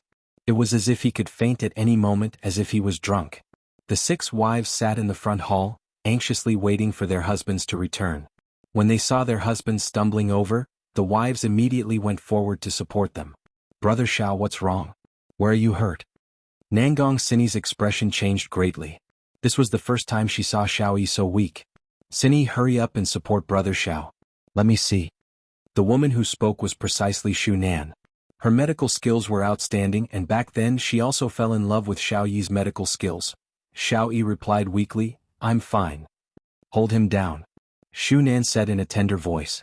She placed her delicate hand on her husband's wrist, and her expression immediately changed. Was too heavy. It was already a miracle that he was still alive. Shunan, how is Brother Xiao? Yuqi asked hurriedly. Xiao Yi gave Shunan a look. Shunan sighed, Brother Xiao is fine. He will be fine after a few days of rest. However, in his heart, he was afraid that he would not recover even after a few years of rest. But the other wives would rather believe this result. In Long and City's midnight snack stall, Wei Chang and Tang Wei sat at the side of a small table eating skewers. Tang Wei told Wei Chang about the interesting things that happened when she was young, and Wei Chang listened attentively and drank a mouthful of beer from time to time. Instantly, Wei Chang frowned. Uncle Wei, do you feel uncomfortable? Wei Chang smiled. Maybe I drank too much cold beer. I'm going to the toilet. Uncle Wei, I told you not to drink too much ice. Let me help you over. Xiaotang, your Uncle Wei, am not that weak. Just sit here and wait for me. Wei Chang pressed Tang Wei down, and the moment he turned around, his face was extremely black. Death Mage actually died. How was this possible? After walking into the toilet inside the supper stall, Wei Chang closed the door and said in a deep voice, Evil spirit, Death Mage. A black vortex appeared on the ground. The black robe, the scythe of death with the smell of death appeared once again. Of course, there was also the skeleton. Master. Death Mage shouted out with deep regret, and prepared to greet Yi Hua. Wei Chang shouted in a low voice, All right, stop kneeling, the ground is very dirty. What's going on? I told you to collect a debt and kill someone. How did you end up killing yourself? Wei Chang was unable to understand. Death Mage's strength was not weak. Even if he couldn't defeat Death Mage, he should still be able to run away. Yet he was actually killed by someone. Master, I'm suffering too. Master, it is subordinate who has underestimated the enemy, and has brought shame to his honor and master. Let subordinate complete this mission, and then use my death to atone for my sins. To be honest, Death Mage didn't want to be summoned by his master again. It was too shameful. This was what it meant to be reckless. He lost completely because of his recklessness. Wei Chang's mood wasn't very good either. If his honor were to know that there was such a process in the mission this time around, I wonder what kind of rage his honor would have. Wei Chang seemed to have already heard his honor's curses. Enough, I don't want to listen to your explanation. You better keep this matter to yourself. If this matter were to be spread out, the first person that I will kill is you. Who would dare to talk about such a shameful matter to others? Just how shameful would that be? Master, be at ease, subordinate will keep my mouth shut. Wei Chang paused for a moment, then asked while wrinkling his brows, is that Xiao Yi really that powerful? Even you are not his match? Master, that Xiao Yi is indeed not bad. He is the strongest human that subordinate has ever seen. However, subordinate did not lose to him, rather, subordinate lost to him. Death Mage said embarrassedly. This is all because Master's requirements are too high. I can't kill Xiao Yi, I can only cripple Xiao Yi. Controlling Xiao Yi is very difficult. Wei Chang couldn't help but slap onto Death Mage's skull. Who did you learn this kind of conduct from? I will give you one last chance. If you are still unable to complete this mission, then you will have to stay in purgatory forever. I will obey Master's command. Death Mage held back a stomach full of anger. This damned human actually caused me to be reprimanded by Master. If it wasn't for Master only ordering me to kill one person, I would have definitely slaughtered all of them. Go. Seeing that subordinate had disappeared, Wei Chang rubbed onto the bridge of his nose. In the end, didn't his honor still lose because of being reckless? Sigh, which of the 7 sins isn't reckless? In actuality, Death Mage can't be blamed. His understanding of human nature is too little. Perhaps, it is time for him to find a girlfriend. Death Mage expressed that I am not interested in women, I am only interested in balls. Knock knock knock. Uncle Wei, is your diarrhea very bad? I bought medicine for you just now. Tang Wei knocked on the door and shouted out tenderly. Hearing Tang Wei's voice, Wei Chang, who had a bad temper, gradually relaxed. Opening the door, Wei Chang smiled and said, Xiao Tang, I am fine now. Uncle Wei, why does your complexion look so bad? Let me bring you to the hospital. Tang Wei touched onto Wei Chang's cheek and said with concern. Wei Chang held onto Tang Wei's small hand. There is no need to go to the hospital, I will send you back first. Are you really fine? Tang Wei was still very worried. Wei Chang pinched onto Tang Wei's nose. I am fine. When Death Mage arrived at the scene of the accident, once again he discovered that the damned human had disappeared, and his phone was destroyed as well. Death Mage was simply about to go crazy. That is an Apple X that I bought while enduring the pain in my heart. Not only does this damned human want to pay me back 50 billion in a human life, he also wants to pay me back my Apple X. After finished speaking, Death Mage disappeared from where he was and arrived at the entrance of Xiao residence. The 2 security guards were stupefied. At the front hall, Shunan was currently helping Xiao Yi bandage up his external injuries. Xiao Yi's internal injuries could only be slowly nursed back to health. Cindy, I will be going into closed-door training soon, and I won't be able to accompany you and Yun to register for the tournament tomorrow. Xiao Yi said gravely. After going through this battle, Xiao family will definitely reach new heights. However, I have to recover my strength as soon as possible. Nangong Sini said concernedly, Brother Xiao, you can go into closed-door training with a peace of mind. I will take care of the matters at home. And with you two here I can be at ease. Xiao Yi stretched out his hand and touched onto his beloved wife's cheek, and doting could be seen within his gaze. Meanwhile, Nangong Sini was enjoying her husband's caress very much. GGG. Immediately, a strange sound transmitted into the front hall. The tender expression on Xiao Yi's face froze, and the 6 wives turned their heads and looked towards the entrance. Sickle. Black robe. It was a strange sound. Death Mage walked towards the front hall step by step, and stopped when he was 5 meters away from the front hall. The atmosphere in the front hall immediately froze. Xiao Yi looked at Death Mage, who was walking towards him foolishly, and his mind was in a daze. Didn't I turn Death Mage into powder? How long has it been since then? Why did Death Mage come out again? Or could it be that Death Mage has a brother? GGG, Imperial Translation, Are you surprised? Are you surprised? Xiaoyi couldn't be any more familiar with this kind of sound. Why did Death Mage come back to life? Why is it like this? In order to kill Death Mage, I paid a painful price. Why did Death Mage come back to life in an instant? No, this isn't fair. The heavens aren't fair. Chapter 104. Death Mage stood there woodenly and didn't make any movements. It was as if he was a relative or friend who had come to visit him. However, everyone present knew that he didn't come with good intentions. Xiao Yi's wives knew that they weren't a match for this monster, but they still protected him. If he wanted to die, he would kill them first. If Lai Gu was here, he would definitely take Xiao Yi in and train him well. Lai Gu wasn't a picky eater, and furthermore, all of Xiao Yi's wives were beautiful and alluring. It was a pity that Death Mage wasn't interested in them. Get out. You're not welcome here. Yuchi didn't know where she got her courage from, but she shouted in a deep voice. Xiao Yi propped himself up from the chair. He was afraid that he would be doomed tonight. Let them out. Your opponent is me, Xiao Yi coldly said. However, the moment he spoke, his wound opened up and blood flowed out from the corner of his mouth. Brother Xiao, you can't fight anymore. Shu Nan immediately supported her husband and used her white sleeves to wipe off the blood stains. Her eyes were filled with worry. Yuchi nodded. Brother Xiao, although we don't know much about martial arts, we can still fight with this monster. Xiao Yi gasped for breath. Now wasn't the time to be a hero. He had to run as fast as he could. Why are you so disobedient? Let's go. Xiao Yi cried out in pain. He didn't know that he would have such a day. In the past, it was always him who made others suffer, but now it was his turn. Was this heaven's retribution for him? Nangong Sini supported her husband and said softly, Brother Xiao, even if we die, we will die together. Yes, that's right. The eyes of the 6 women were firm. They did not wish to be born on the same day, but they wished to die on the same day. Why are you doing this, Sini? Take good care of Yun. Yuchi, be a good girl and give birth to your daughter. Xiao Yi's tone was almost pleading. However, the girls had already made up their minds. If they were to die, they would die together. Do you want me to kneel down and beg you? Xiao Yi roared angrily and immediately spat out a mouthful of blood. Yuchi's white pajamas were instantly dyed red. Brother Xiao, Brother Xiao. Right when the two of them were reluctant to part with each other, Death Mage finally moved.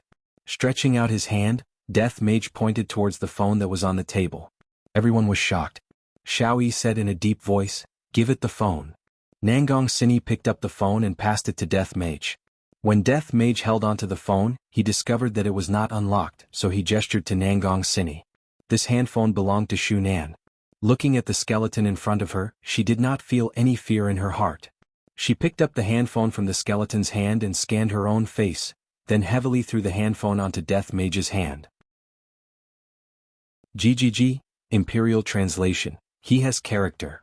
He reached out his hand and tapped on the screen of his phone and the screen lit up. It was still scrolling. It was still the same word. Pay back the money. Everyone was startled. I had originally thought that the other party was here to take revenge, but I didn't expect that the other party was still here to return the money. Why is he so stubborn? Xiao Yi heaved a sigh of relief. If it was just money, then it was fine. Sini, prepare the money, Xiao Yi said weakly. Nangong Sini frowned. We don't have that much cash. Even if we want to raise money, it's not something that can be done in a short while. Then we'll use real estate to pay for it, Xiao Yi said. Although it was not worth it, it was the only hope to save his family. Nangong Sini nodded her head.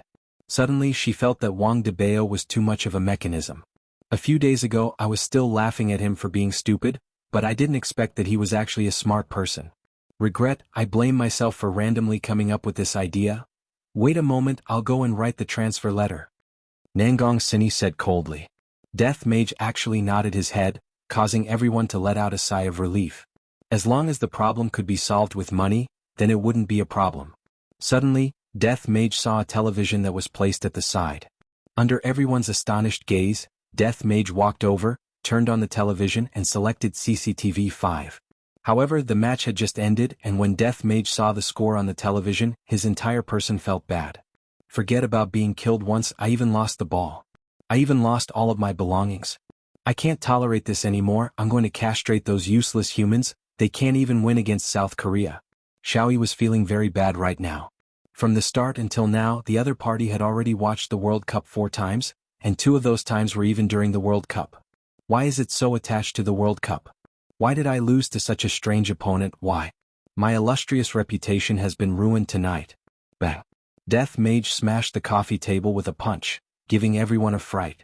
Death Mage thought that the other party was going to flip out, but who knew that he would walk back and forth, point at the television and let out that horrifying voice, seemingly as if he was cursing at the television. After cursing at the television, Death Mage decided that he was going to get back his money. Those money that they had was illegal. I have the right to get it back. After I finish this matter, I will go and get back my debt. In any case, I had gambled 1,000 RMB, and that was all of my belongings. Recently, Master has been giving me very little work, and I am not able to earn much money. I am even almost unable to pay the electricity bill. And this time, I am also unable to draw any water from the 50 billion that I stepped on. That is His Honor's money. Just thinking about it makes me scared. Death Mage turned his head around and took a look at the beauties. The things that are on their necks, fingers and wrists, those things seem to be quite valuable. Xiao Yi's wives naturally noticed Death Mage's gaze. Although Death Mage doesn't have any eyeballs, they were still able to feel that Death Mage was looking at their bodies. The shameless skeleton. Death Mage hugged onto his scythe and walked here and there. Sometimes he would even walk to the side of the 6 women and look at their progress. Death Mage was acting just like a loafer. Xiao Yi found it hard to believe that he would lose to an opponent like this. Death Mage doesn't even have a bit of the demeanor of an expert. In any case, I have killed you once, but you don't even look at me. You are simply a bastard. Did your hatred get eaten by dogs? About half an hour later, Nangong Sini finished drafting the transfer documents, and even stamped her official seal and signature on the documents. Nangong Sini handed over the documents and said coldly, "The market value of these 3 companies is more than 50 billion. Only more, no less." Death Mage didn't even look at the documents and kept them into his bosom, then pointed at the beauties. The 6 beauties couldn't help but take a step back. Xiao Yi even slammed the table and stood up, but very quickly, he vomited out a mouthful of blood and sat back down. Right now, Death Mage just wanted to say, "The thoughts of you humans are too dirty." After Death Mage signaled to the women finally understood. This skeleton wants jewelry. However, these jewelry were all given to them by Xiao Yi. Although they were a bit reluctant to part with these jewelry, but no matter how reluctant they were, they still had to hand over the jewelry. Death Mage happily kept the jewelry, then picked up his phone and tapped on it again. He was preparing to do one last thing. Death Mage took out his phone. Collect interest. Xiao Yi and the others cursed at Death Mage for being shameless. These 3 companies are all worth more than 50 billion, and yet, Death Mage still wants to collect interest. However, when Xiao Yi saw the last few words on the phone, his heart sunk. 1 life. Death Mage seemed to have forgotten something as he typed out another message. Chapter 105. Death Mage recalled his master's instructions. It seems to be like this if I didn't remember wrongly. Xiao Yi's entire body was shaking. This was going too far. He actually wanted him to kill the person he loved the most. Otherwise all of them would die. Xiao Yi opened his bloodshot eyes wide and suddenly shouted, "Bastard! I'll fight it out with you. Even if I die, I'll drag you down with me. Brother Xiao, don't move anymore. You will die if you continue like this." Shunan knew that her husband's injuries must have worsened again. "Don't pull me, I want to perish together with it." Xiao Yi rolled and crawled over to Death Mage's side, then grabbed onto Death Mage's bones and shouted angrily. Death Mage remained indifferent as he waited for them to make their choice. It has been a long time since I have heard such words from Death Mage and I am feeling a bit nostalgic. Nangong Sini didn't pull her husband. She said softly, "Brother Xiao, you often saved me in the past. This time, it's Sini's turn to save you and the whole Xiao family." Xiao Yi turned his head in a daze and looked at his wife's gentle smile. Bits and pieces of their past flashed through his mind like a movie. No. Sini, you can't do this." Xiao Yi couldn't even stand up and crawl to his wife. Nangong Sini squatted down and combed her husband's hair. She gently wiped the blood from the corner of her husband's mouth. "Brother Xiao, to be able to know you, Sini has never regretted in this life. Although you were very annoying at the beginning, I still like you. After I leave, you have to take good care of Yinair, understand?" Xiao Yi stretched out his trembling hand and caressed his wife's cheek. "Don't, we still have a long way to go. Yuna cannot be without a mother." "Brother Xiao, Sister Sini, let me do it." Shunan took a deep breath and said in a deep voice. Yuchi couldn't stop crying. "Let me do it. Yuchi, you have a child. Let me do it. Let me do it, brother Xiao. Nangong Sini's eyebrows furrowed as she lightly shouted, all of you shut up. Your mission in the future is to take good care of brother Xiao. This was all my idea. If I had asked brother Xiao to return the money, this wouldn't have happened. I should be the one to bear the consequences. Death Mage seemed to have become impatient from waiting. Hurry up and kill one of them so that I can go and collect the debt from the others. He, Imperial Translator, hurry up. Nangong Sini could tell that he was telling them to hurry up. She said softly, Brother Xiao, let me do something for the Xiao family. Otherwise Yun'er will not be safe. Where there's life there's hope. Don't look down on women. Nangong Sini was asking her husband to endure and wait for him to rise again. Brother Xiao, Sini won't be able to take care of you in the future. You have to take good care of yourself and Yun'er. He's our only son. Nangong Sini, who had always been strong, couldn't help but burst into tears when she thought of her son. As an immortal emperor, Xiao Yi had never cried before. But now, his face was full of tears and helplessness. Sini, let me kill you. How could I do it? Xiao Yi cried out in pain. Blood flowed out from the corner of his mouth and his eyes were bloodshot. Nangong Sini immediately stood up, picked up the Xianyuan sword at the side, and then placed it in her husband's hand. Brother Xiao, since things have come to this, do you want to see us all die? Do you want to see Yun'er die? Do you want to see the child in Yuqi's belly die? Since when did you become so indecisive? Xiao Yi had never felt that the Xianyuan sword was so heavy. He looked at his wife and said, I can't do it, I really can't do it.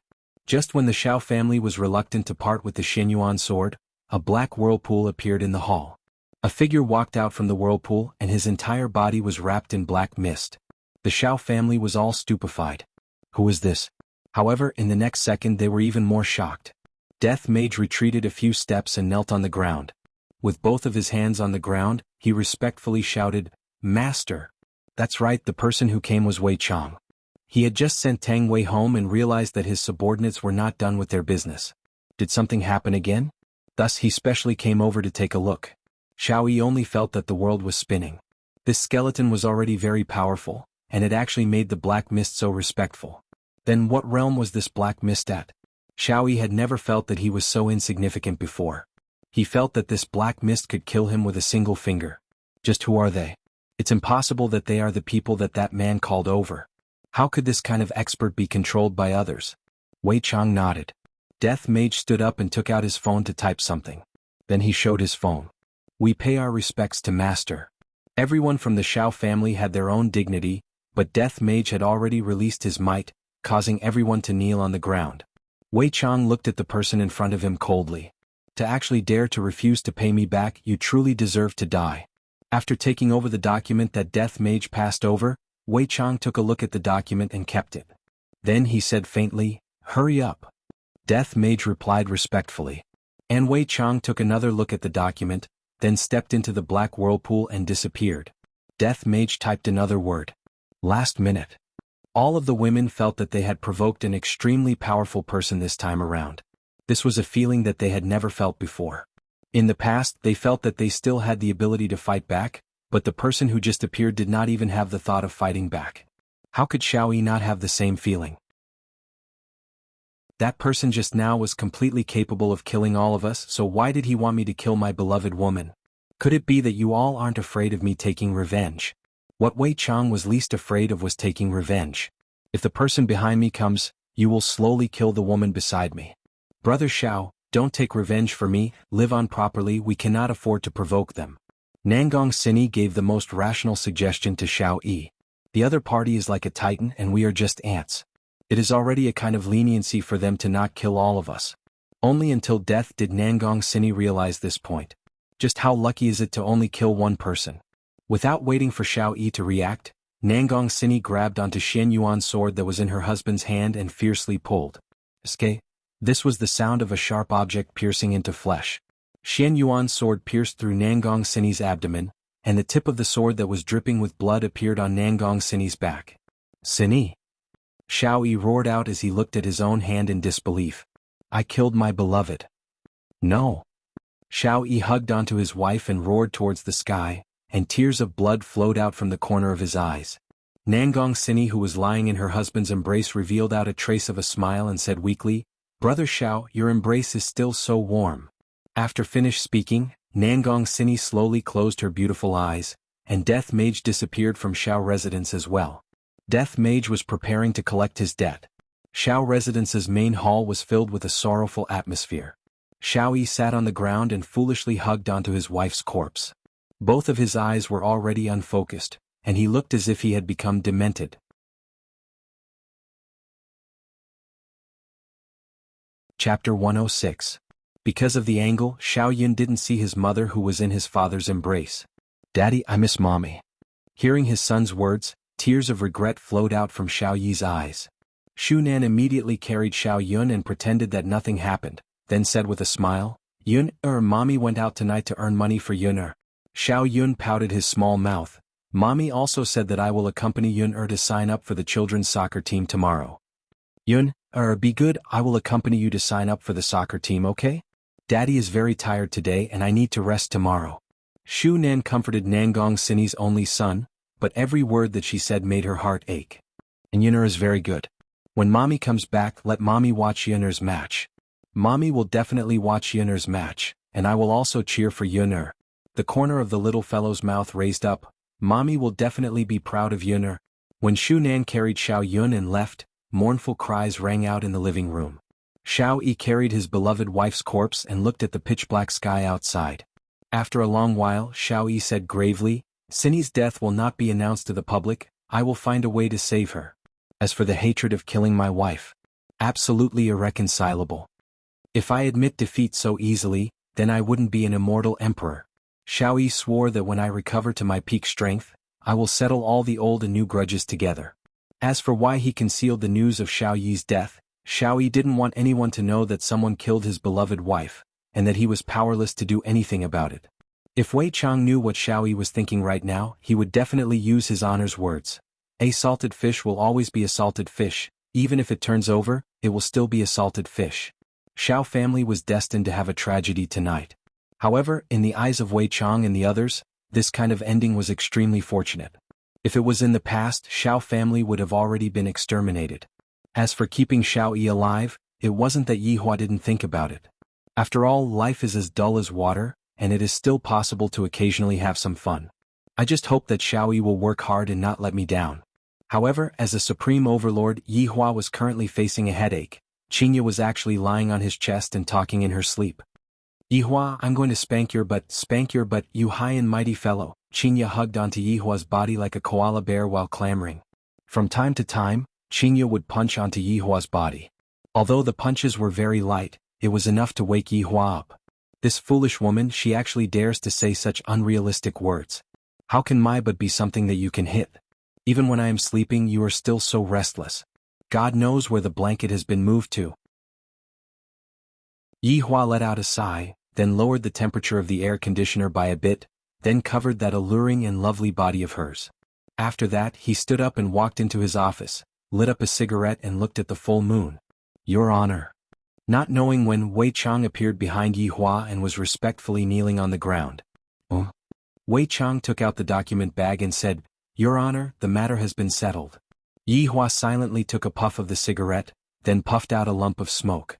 At first glance, the smoke actually formed a skull, but very quickly the skull dissipated. Compared to money, what Yihua cared more about was whether the mysterious person was dead or not. Who did she kill? Xiao Yi's true love, Nangong Sini.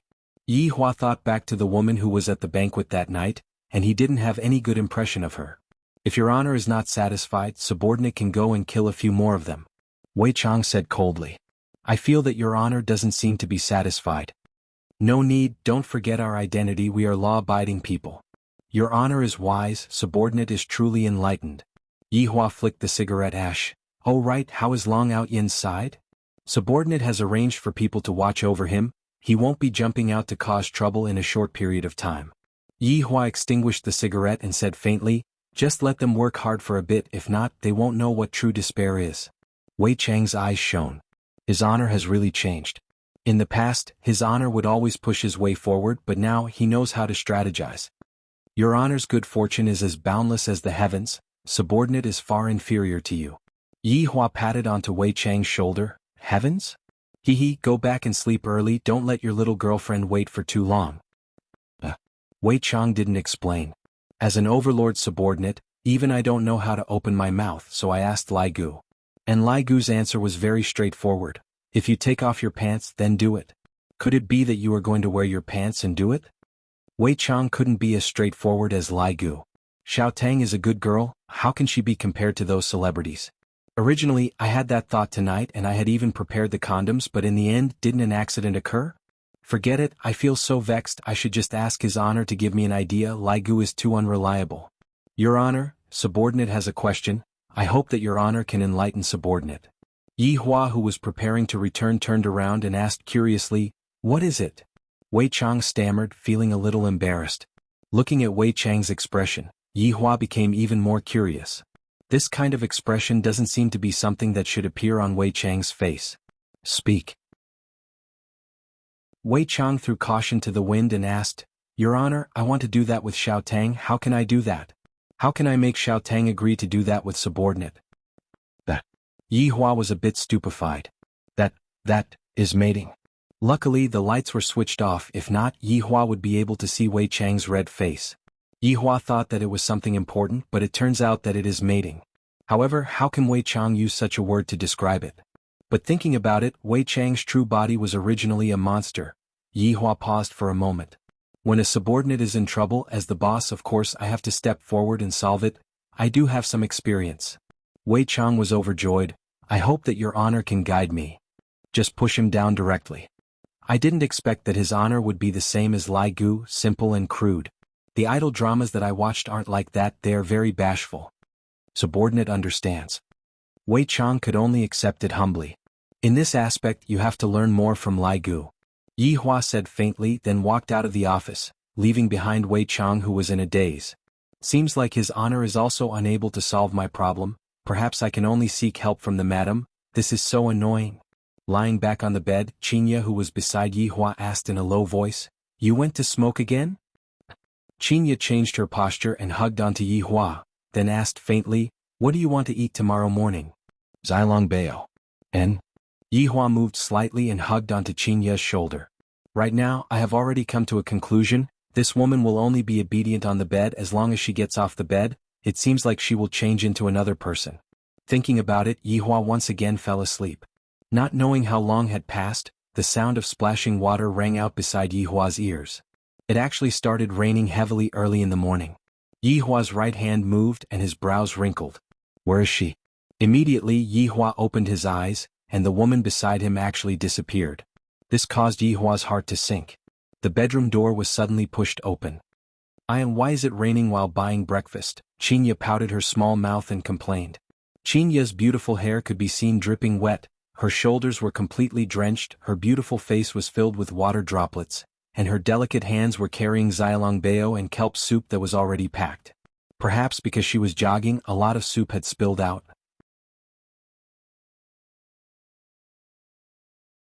Chapter 107. Qinya placed the soup dumplings on the plate, then turned her head around and looked towards Yi Hua. "Why are you still in a daze for? Quickly go and wash your face and brush your teeth, it won't taste good if it gets cold." Yi Hua wrinkled his brows, seemingly a bit unhappy. "Come over." "What?" "Qinya is the same as well. I went out early in the morning to buy food for you to eat, yet when you come back you don't even give me a good look. I'm simply unable to communicate with you. If I ask you to come over, then just come over. Why are you talking so much nonsense?" Yi Hua's tone became heavier, causing Qinya to feel very unhappy and wronged. However, he wanted to see what this bastard was going to do. If he took an inch, he would definitely run away from home this time. With a face filled with coldness, Qinya sat beside Yi Hua, and when Yi Hua saw Qinya's wet appearance, he wished that he could slap this foolish woman awake. Doesn't she know how to take shelter from the rain? Yi Hua stretched out his hand and placed it on Qinya's back. A gentle radiance appeared on Yi Hua's palm, and Qinya's beautiful hair and clothes were gradually dried. "Don't you know to bring an umbrella when you go out? Why are you so stupid?" Yi Hua lectured. Originally, Qinya thought that Yi Hua would fly into a rage, and didn't expect that it would be like this. Feeling the warmth coming from Yi Hua's back, Qinya's heart felt like it was about to melt. "This fellow is just too concerned about my face." Qinya snorted. "Isn't it all for the sake of letting you eat something hot?" Looking at Qinya's slightly arrogant appearance, Yi Hua suddenly had the urge to push her down, just like how he dealt with her that night. However, Yi Hua endured this urge. The words that the Supreme Overlord had said are like water that was spilled out. It is absolutely impossible for me to make irresponsible remarks. Not long later, Qinya's clothes dried up. Yi Hua stood up and said faintly, "Let's go out and eat breakfast together tomorrow." After finished speaking, Qinya went to wash up, leaving behind the adorable Qinya. However, right now, Qinya was still feeling very happy in her heart. In actuality, having a cultivator as a husband is not bad. To think that a cultivator actually knows how to dry clothes, in the future I will even have money left for ironing clothes. Yi Hua had a bit of understanding towards the soup dumplings. After dipping the soup dumpling into the chili sauce, the soup dumpling would become bright red, and it would look very appetizing. With a bite, the meat filling of the soup dumpling and the chili sauce would mix together in the mouth, and it would feel very comfortable. However, eating a steamed bun and drinking a mouthful of kelp soup was a perfect match. In actuality, the reason why Yi Hua was willing to stay in this world and not leave was also because of food. "Yi Hua, bring me along after breakfast," Yi Hua asked faintly. "Addicted? How can this be called addiction? When I can eat chicken on my own, it will be a great success. I'm still addicted." "It's not addiction. You're really addicted." "Yi Hua, do you want to quarrel again?" "I'm bored anyway. Let's quarrel first." "Qinya, this fellow was much gentler yesterday, but he was still the same today. He even said that he was bored and quarreled first. What kind of husband and wife would quarrel for no reason?" "I'm already full, you can eat by yourself." Qinya pouted coquettishly, then turned around and walked towards her little sister's room. Yi Hua drank a mouthful of kelp soup, then said faintly, "You are still addicted to it." After eating and drinking to his heart's content, Yi Hua picked up the documents from the office, then went to Qin Yutong's room. As expected, Qin Yutong was sitting alone in the room, and Qin Yutong had a serious look on her face. His results were not bad. He actually managed to get to 15. His chances of getting chicken dinner were very high. However, Yi Hua decided to let Qinya experience the feeling of a black screen. Casually walking past the power source, Qinya, who was extremely nervous, suddenly went into a daze. Why did the screen turn black? When she turned her head around to take a look, she discovered that her man's leg was touching the power source. "Yi Hua. Oh, I accidentally kicked it." Yi Hua turned his head around and looked elsewhere. "I'm going to fight it out with you." Qinya immediately jumped onto Yi Hua's body, seemingly wanting to suffocate Yi Hua to death. "Do you know how it feels now?" This was the revenge of a supreme overlord. Qinya punched onto Yi Hua's chest with her small fists. Yi Hua took out the document bag and waved it in front of Qinya's eyes. "Take a look." "Humph, what is this?" Qinya jumped down and took over the document bag from Yi Hua's hands. "Don't think that by gifting me a few things, I will be able to forgive your actions just now. You have to bring me to eat chicken dinner for an entire day." Qinya pouted her small mouth and mumbled. However, when she saw the contents of the document bag, she was completely stupefied. Pointing at the document bag, then pointing at Yi Hua, she was shocked to the point that she couldn't speak. Yi Hua sighed. Just this little thing and she is already shocked to this extent. After a while, Qinya calmed down. "Yi Hua, shall family return the money to us? Is this true? Could it be that this is fake?" "That's not right, they won't return the money to us. They aren't prepared to return the money to us, so I asked someone to go and check the accounts. Fortunately, they are tactful and returned the money to me." Yi Hua sat beside Qin Yutong's bed and said with a lukewarm tone, but there was a suspicion of him bragging, which was commonly known as acting cool. "Acting cool again, but you asked someone to go and check the accounts, is this really good? Nothing happened, right? If there's anything we can talk about it properly, don't fight." Qinya asked with concern. Yi Hua laughed lightly. "Do I look like that kind of person who would casually make a move?" "Yi Hua, actually, I quite like it when you aren't acting cool." "Qinya, actually, I prefer you when you are on the bed." "Go to hell, scoundrel." Qinya placed the document bag at the side, then squatted down and plugged in the power source and actually started eating chicken dinner again. This made Yi Hua feel that it was strange. Doesn't this woman view money as her life? Shouldn't she be changing her clothes and going to handle the procedures? "Are you very curious?" Qinya said faintly. "Indeed." Qinya held onto her chin and said faintly, "If subordinates are not used to do things, then what's the use of having subordinates?" Hearing that his woman had such a realization, Yi Hua felt very gratified. Finally, he started to realize this point. "What are you spacing out for? Quickly come and play with me." I really shouldn't have let her play games. Zijin City, Tang family. Tang Wushuang's expression was grave as he smoked his cigarette non-stop. The ashtray was filled with cigarette butts. Seems like he didn't sleep at all yesterday. Wushuang, I didn't expect that Xianyuan's sword would actually fall into Brother Zhao's hands. Quan Anrong said gravely. Tang Wushuang let out a heavy sigh. That's right, back then when Xianyuan's sword appeared, it created a reign of terror. I didn't expect that Brother Xiao actually took Xianyuan's sword behind my back. Wushuang, do you have any thoughts about what happened last night? The news that the spy sent over was that Brother Xiao won, but it was a Pyrrhic victory. However, after the fight ended, that person appeared again. Tang Wushuang was unable to understand what was going on. Logically speaking, the second time that person appeared, he should have killed Xiao Yi, but he didn't. Could it be that he really took the money and left? Quan Anrong took out a document bag and handed it over to the man. Wushuang, take these and go and see how Brother Xiao is doing. Tang Wushuang took a look at the things inside the document bag, and his brows wrinkled deeply. No matter what, that night you and Brother Xiao gambled together, we can still afford to lose this bet. After closing the document bag, Tang Wushuang said gravely, Anrong, are you afraid of that person as well? Chapter 108. That's right, if it was really that man who called them over, then who is he? Quan Anrong suggested, Wushuang, you can find someone to test him out. Anrong, other people will be more curious about that man's identity, we should not stand out. Tang Wushuang was not an idiot, even Xiao Yi suffered a loss, I have to be cautious. Hubby is still the smart one, quickly go and take a bath, then go and see how Brother Xiao is doing. Alright. Tang Wushuang let out a breath. Brother Xiao did not die yesterday, Zijin City is going to be quiet again, and a lot of people are going to be disappointed. Why didn't the other party kill Xiao Yi? I really don't understand. Right now, inside Bai family's castle, Wang Debao and Bai Cixin had just finished their morning exercise. Wang Debao had a comfortable expression as he hugged onto the woman that other people were envious of. Only Wang Debao dares to press down on Bai family's woman. TK. Wife, was the 50 billion spent worth it? Wang Debao said bewilderedly. From the situation last night, Xiao Yi seemed to have won. As for the black-robed man that appeared at the end, Wang Debao was not sure. Bai Cixin leaned on her husband's side and said faintly, I can only say that we didn't lose anything.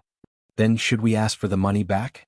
Wang Debao was also testing his wife's attitude, and he became a lot more daring. Debao, how about you go? Wang Debao paused for a moment, then looked at the ceiling and said, Do I, Wang Debao, look like someone who can't afford to lose? If I ask for the money back, how embarrassing would that be? Besides, it doesn't matter if I lose my face, but if I lose your face that wouldn't be good.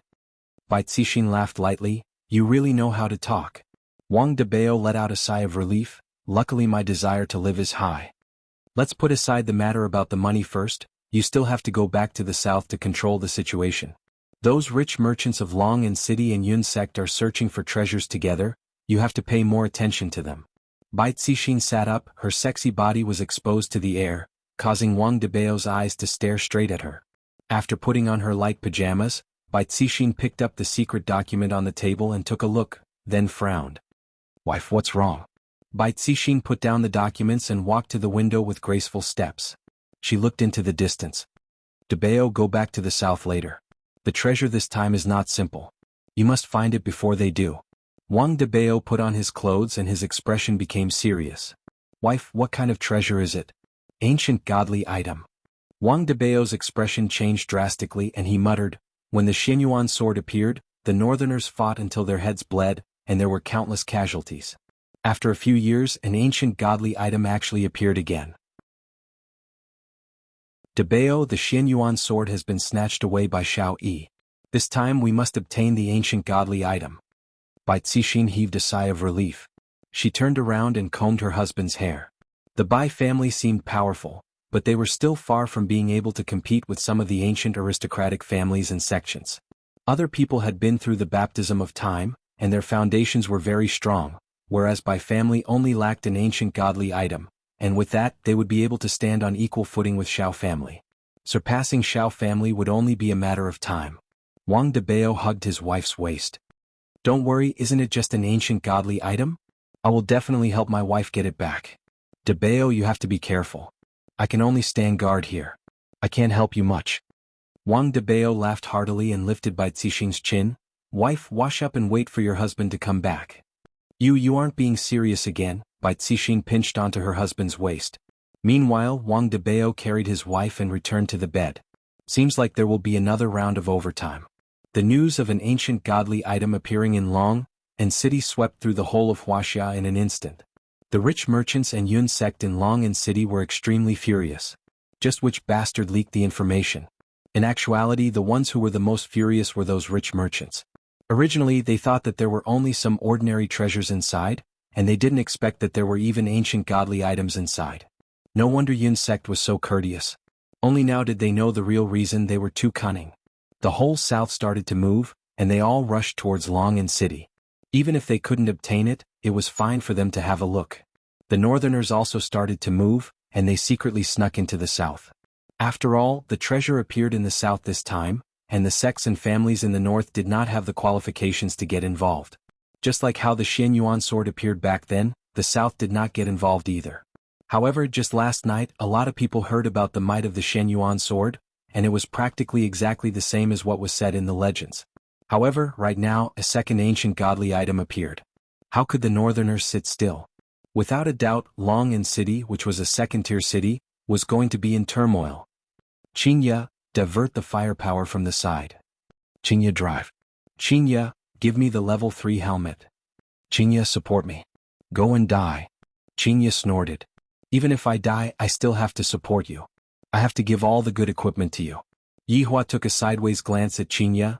If I die, who is going to carry you to eat chicken? Have you ever carried me to eat chicken before?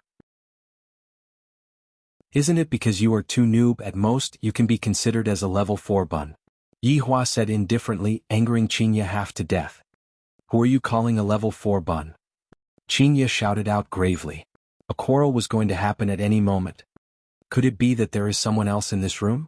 I'm going to fight it out with you. Qinya directly jumped onto Yihua's thigh, and the posture was rather ambiguous. Children, please close your eyes.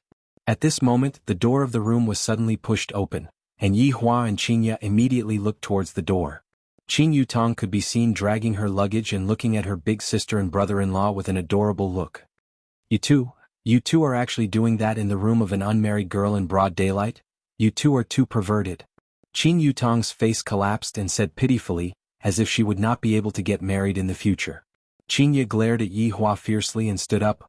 Why didn't you two give me a call? Big sister will go and pick you up. I almost blew up your phone calling. I think that you two can't wait for me to not go home. Qinya touched her pocket, and only then did she remember that her phone was still in the bedroom, and Yihua's phone was most probably in the bedroom as well. Yutong, big sister will treat you to a big meal at noon. You want to pacify your little sister's hurt mood with just a meal? Whatever you say, in any case, big sister only has money left right now. Yihua leaned against the window and lit up a cigarette. Qinya, it is almost noon, hurry up and sell the food. I'll go and get my phone. Qin Yutong was about to kneel down to Yihua. These two are planning to be otakus to death. In the past, big sister wasn't an otakus at all, but I didn't expect that after getting together with brother-in-law, she would instantly become an otakus, and even the company doesn't care about her anymore. If this goes on, I will be more or less the same as brother-in-law facing bankruptcy. Qinya found her phone on the table in the bedroom and opened it to take a look. She discovered that there were a lot of missed calls, and among the missed calls were from Yutong and her father. Helpless, she could only call them. Dad. What's going on with Xiao family? Qin Huashuan's questioning voice immediately rang out from the phone. Qinya replied faintly, I don't know. You still don't know? Do you know how many people are distancing themselves from us? Isn't that even better? You are able to clearly distinguish who is good to you and who is bad to you.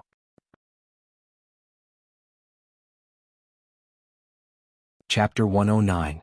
Alright. Good. Now that your wings have grown, don't you? If you have the ability, then don't go back home for your entire life. On the other side of the phone, Qing Huaxian was practically roaring. If you don't want to go back, then I won't go back. Qinya was someone who was susceptible to coaxing but not coercion. The more it was like this, the more Qinya resisted. After hanging up her father's phone call, Qinya's mood wasn't that good.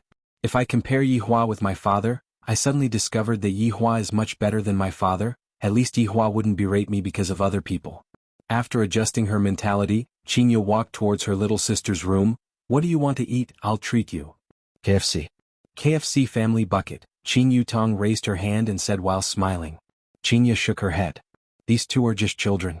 In any case, I am a person who has a net worth of 100 billion, and yet, the two of you only eat KFC.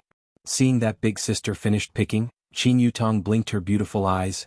Brother-in-law, big sister, how about we go for a round? I have the same intention. Yi Hua said faintly. You think I'm afraid of you? 3 consecutive players immediately went online, and of course they would be playing in a party. On the way, the cold and aloof Yi Hua and Qin Ye had always been silent, and only Qin Yutong would be chattering and flirting with other people. And this time was no exception. They met a passerby. This round was a mirage, and the 3 people appeared very quickly. Qin Yutong was already impatient to tease people. Little brother? Big sister? Qin Yutong shouted out sweetly. If the other party was a big brother, he would definitely become a level 4 backpack for me. Even my brother-in-law has a big sister to become a level 4 backpack, so I naturally want to have someone to run errands for me. After waiting for more than 10 seconds, the other party did not reply, and Qin Yutong thought to herself that something is wrong. Could it be that the other party is a female? Big brother, do you have a microphone? Qin Yutong asked. Finally, the passerby replied, just that. This sentence made Qin Yutong's face turn black. Aunt, hello? Yi Hua and Qin Ye were both wearing earphones, and they were able to hear each other's voice. Yi Hua let out a sigh. This is really like that saying, you will never know who your teammates are. Bringing along 2 level 4 bags is already very disadvantageous for me, and now, I still have to bring along a burden. Qin Yutong took a deep breath. This little fellow actually called me aunt. Auntie. Oh my god, I'm still a virgin. Little friend, not auntie, it's big sister. Qin Yutong's smile was very forced. A trace of an arc appeared on the corner of Yi Hua and Qin Ye's mouth. We finally got to see Qin Yutong being teased instead. Mother said that only children who are about the same age as Ali are called big brother and big sister. Auntie, your voice is so nice. It's about the same age as mother, so you must be much older than Ali. In an instant, a few black lines appeared on Qin Yutong's brows, especially when she heard the phrase, a lot bigger.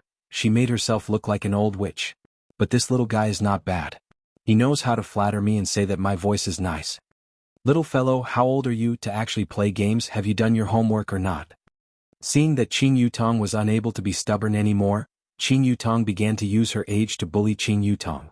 Ali has finished the homework assigned by mother. Auntie, don't you need to go to work? I heard that adults who don't go to work are no different from salted fish. The immature voice of a little girl rang out from the earpiece. Qin Yutong had met an opponent with high strength. Yi Hua and Qin Ye took a look at each other. We are both jobless people. Qin Yutong coughed lightly to express her awkwardness. In actuality, her entire person was in a bad mood. Little fellow, auntie has a special occupation. You still haven't told auntie how old you are.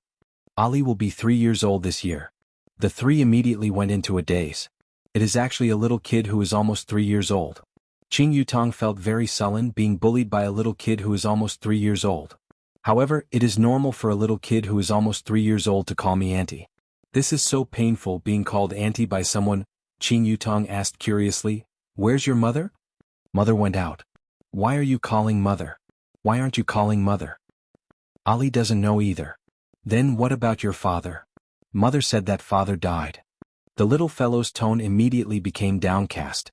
Qin Ye glared at her little sister. How can you go and bully a child? Ali, I'm sorry. Auntie, it's alright. Ali is already used to it.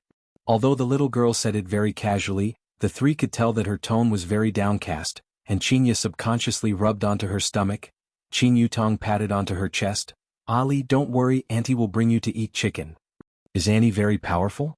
Of course, auntie is a beautiful girl warrior. I can take down everything in a matter of minutes. That's great. Are the other 2 aunties friends as well? Ali asked with her childish voice. Qin Yutong giggled. That's right, they are all cold type, they don't talk at all. Uncle and auntie are all cold type, my mother is also a bit like that, everyone is afraid of her. Ali said in a low voice, seemingly as if she was afraid of being heard by others. Qin Ye let out a sigh.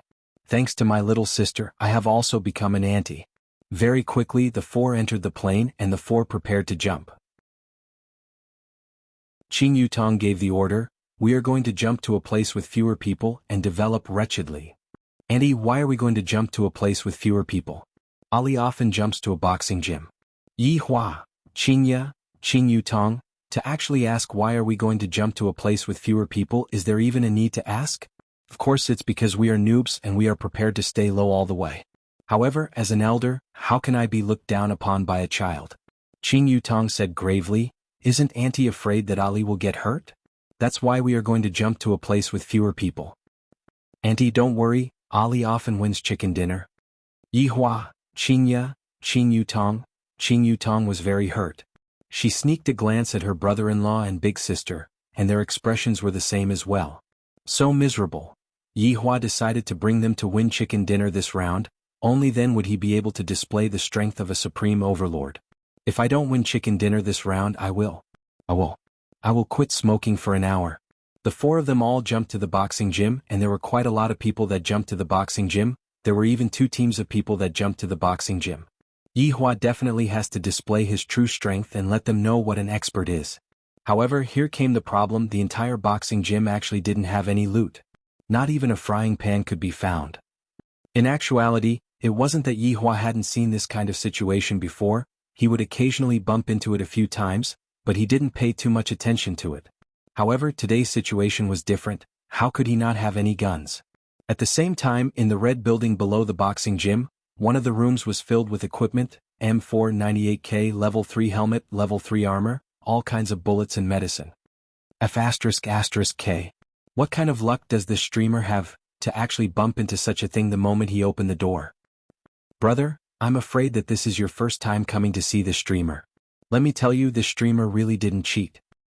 In any case, I'm already in awe of the streamer's luck. If the airdrop didn't hit his face, then he would have really cheated.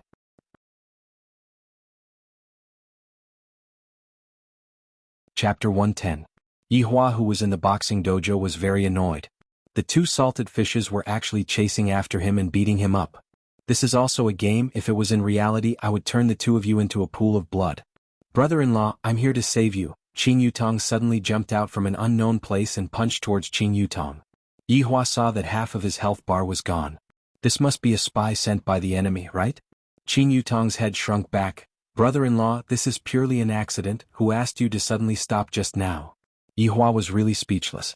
This was already not the first time. There was another time when someone took out a 98K and aimed it at his head. Afterward, his helmet was destroyed and the excuse was that his hand shook a little. Brother-in-law, be careful. Just when Yihua was absent-minded, a player jumped up high into the air and punched towards Yihua's head. Bang! It was the sound of a revolver. The person who jumped up was instantly shot in the head. His companion saw that someone else had a gun and immediately ran away. Bang! Another headshot. Yihua and the other 2 were stupefied. Ali ran over and asked in a childish voice, "Uncle, are you okay? I have some bandages here."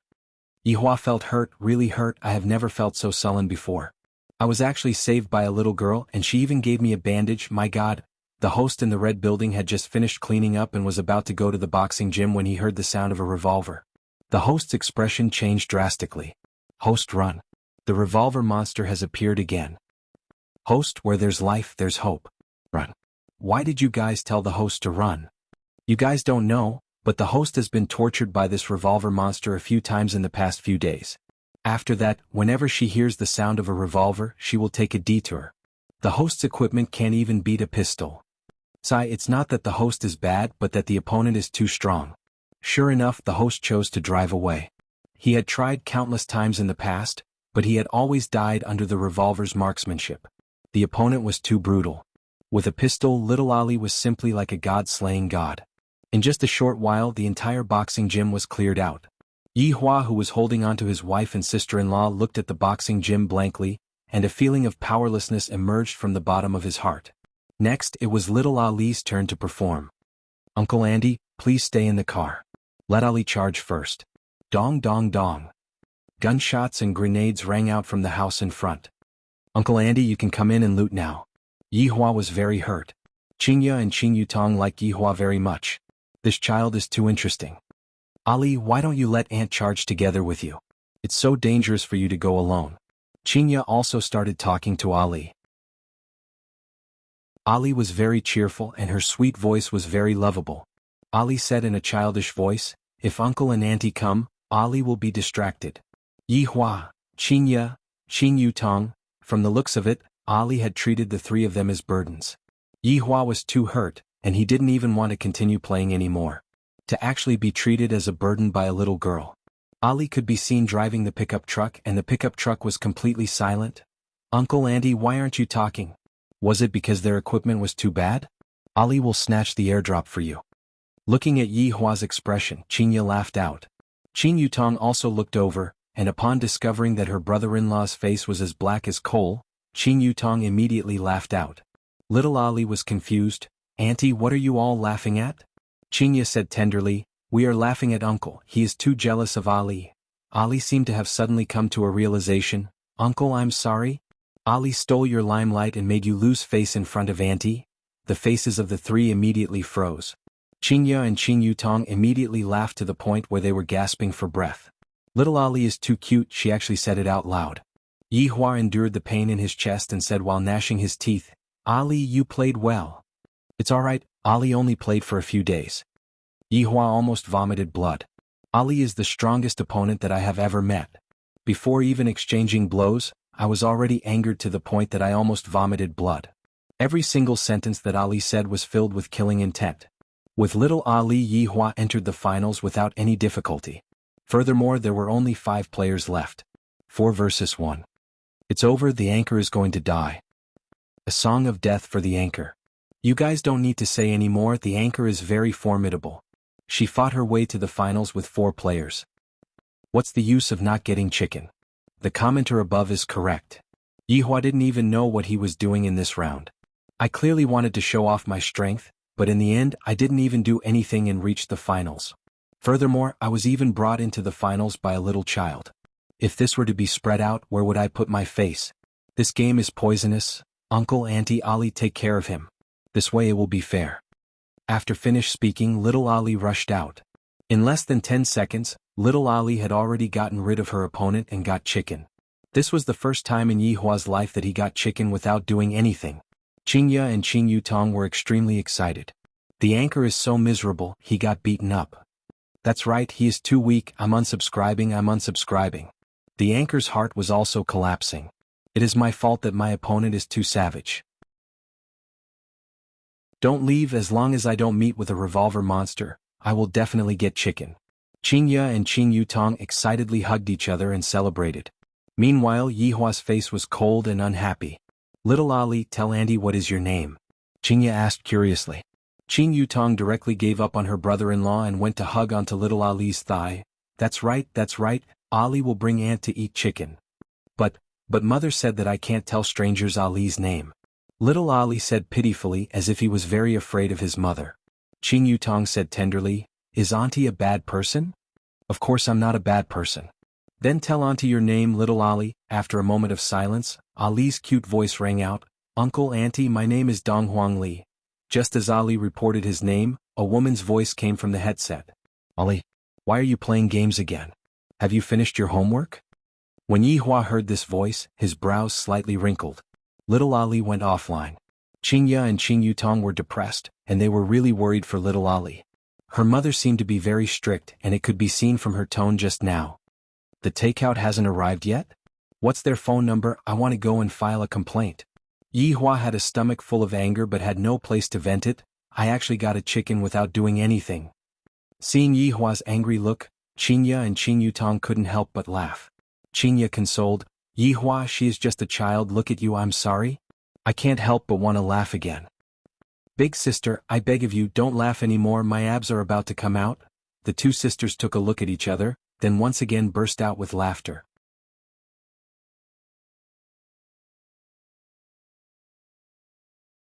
Chapter 111.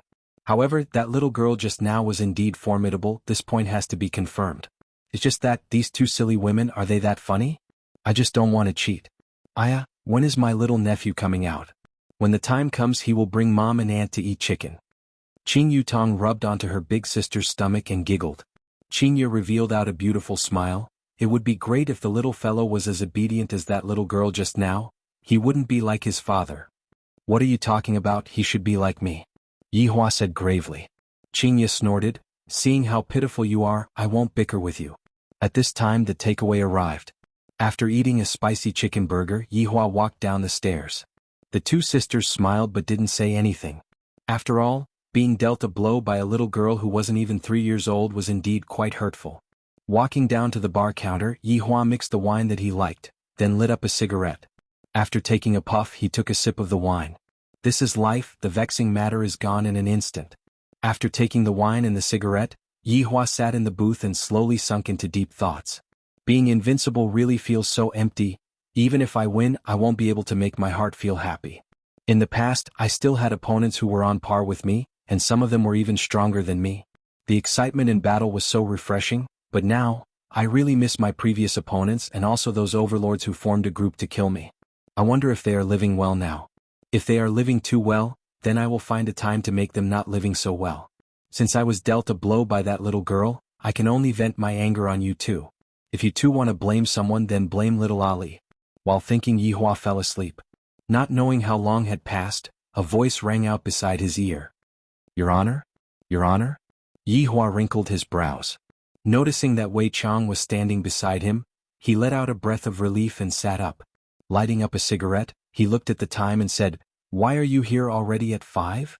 Your Honor, subordinate just finished a meeting with Xiao Tang and I don't plan on going back. Wei Chang bowed and said respectfully at the side. Yi Hua stood up and picked up the cigarette box on the table. Did you push her down?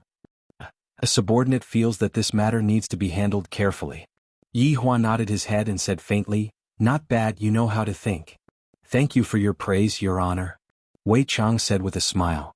To be able to receive his honor's praise is such an honorable thing. Xiao Tang is truly my lucky star. While smoking, Yi Hua prepared to go upstairs. However, just when he stepped onto the stairs, he seemed to have thought of something and shouted out, Wei Chang, come over, I have something to ask you. Wei Chang jogged over. Your Honor, do you have anything to tell me? Yi Hua leaned on the railing of the stairs, then asked with his brows wrinkled, Do you still remember that woman from 3 years ago? 3 years ago? Wei Chang muttered.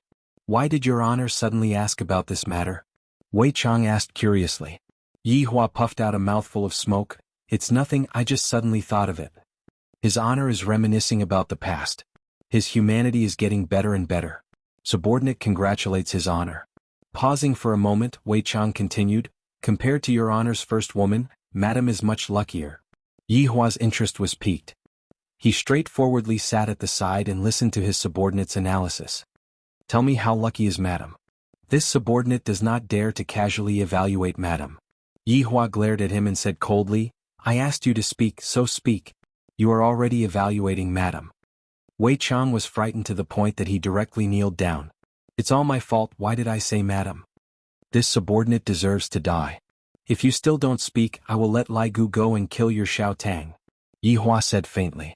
In actuality, he just wanted to see how Wei Chang would react. As expected, Wei Chang became anxious, but very quickly, he hid his emotions. This subordinate will speak right now. Yi Hua slowly closed his eyes and waited for Wei Chang to speak.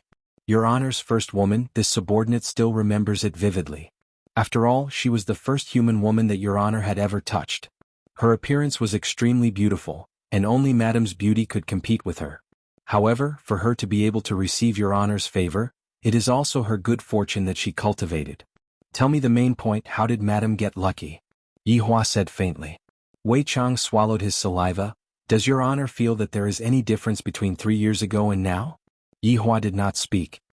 3 years ago, Your Honor's personality was still very unstable and moody, but now Your Honor is able to control those emotions. Madam waited for Your Honor for 3 days, and Your Honor went downstairs to meet with her. From this, it can be seen that Your Honor has a compassionate heart. However, that woman was not as lucky as Madam. 2 months later, she came to Leisure Bar and waited for Your Honor for half a month, and Your Honor did not even come down to meet with her. Yi Hua slowly opened his eyes. She waited for me for half a month? You seem to have never told me about this before. Just like what subordinate said back then, Your Honor was very unstable, and before subordinate could even open my mouth, Your Honor told subordinate to scram. Yi Hua extinguished the cigarette. There is such a thing. Right now, Wei Chang had learned how to read someone's expression and figure out what someone was thinking, just like now. Does Your Honor want subordinate to go down and look for her? Wei Chang asked. Yi Hua slowly walked upstairs and said calmly, No need, that one person has already made me worried to death. Wei Chang laughed. Madam is, after all, a human, her words and actions are naturally different from Your Honor. Go and do your work. Yes. Regarding the first woman, Yihua suddenly thought of her today. Just like what Yihua had said, he would only touch the same woman once. This time, Qinya was just an accident, because she was pregnant with Yihua's bloodline. If not, there wouldn't be such a thing. Yihua walked up to the second floor. He had already forgotten about the matter of the first woman. She was just a passerby in my life, so I should just slightly reminisce about her. Pushing open the door, Yihua could see Qinya and Qin Yutong sitting in front of the computer with a serious expression. The atmosphere was extremely tense. I wonder if they will come and look for me if I turn off the power. Forget it, am I, the supreme overlord, such a senseless person? Only a foolish woman like Qinya would do something like turning off the power. However, as my woman, she is actually not infatuated with me, and instead she likes to play games. In the beginning it was work, and now, in a blink of an eye, it became a game. Brother-in-law, look at me and big sister, both of us managed to get into the top 10, and we are going to get chicken dinner soon. Qin Yutong began to become excited. The two women could be seen lying on the haystack, and the main point was that the two of them still had nervous expressions on their faces. Yihua let out a sigh. It should be about time to finish this game, let's go out and eat. So, Yihua, can you not speak? Other people will hear what you say. Qinya said in a low voice. What else could Yihua say? Yihua straightforwardly lied down on his sister-in-law's bed and rested. Today, after being dealt a blow by little Ali, I don't even want to play anymore. You're tuning in to the Han Li's Wuxia Chronicles YouTube channel. We're so grateful for your support, and don't forget to subscribe to join us on this incredible journey through captivating stories. Your generosity through donations truly makes a world of difference, as it's the primary source of revenue that allows me to expand and enhance this channel for you. Thank you from the bottom of my heart for being a part of this adventure.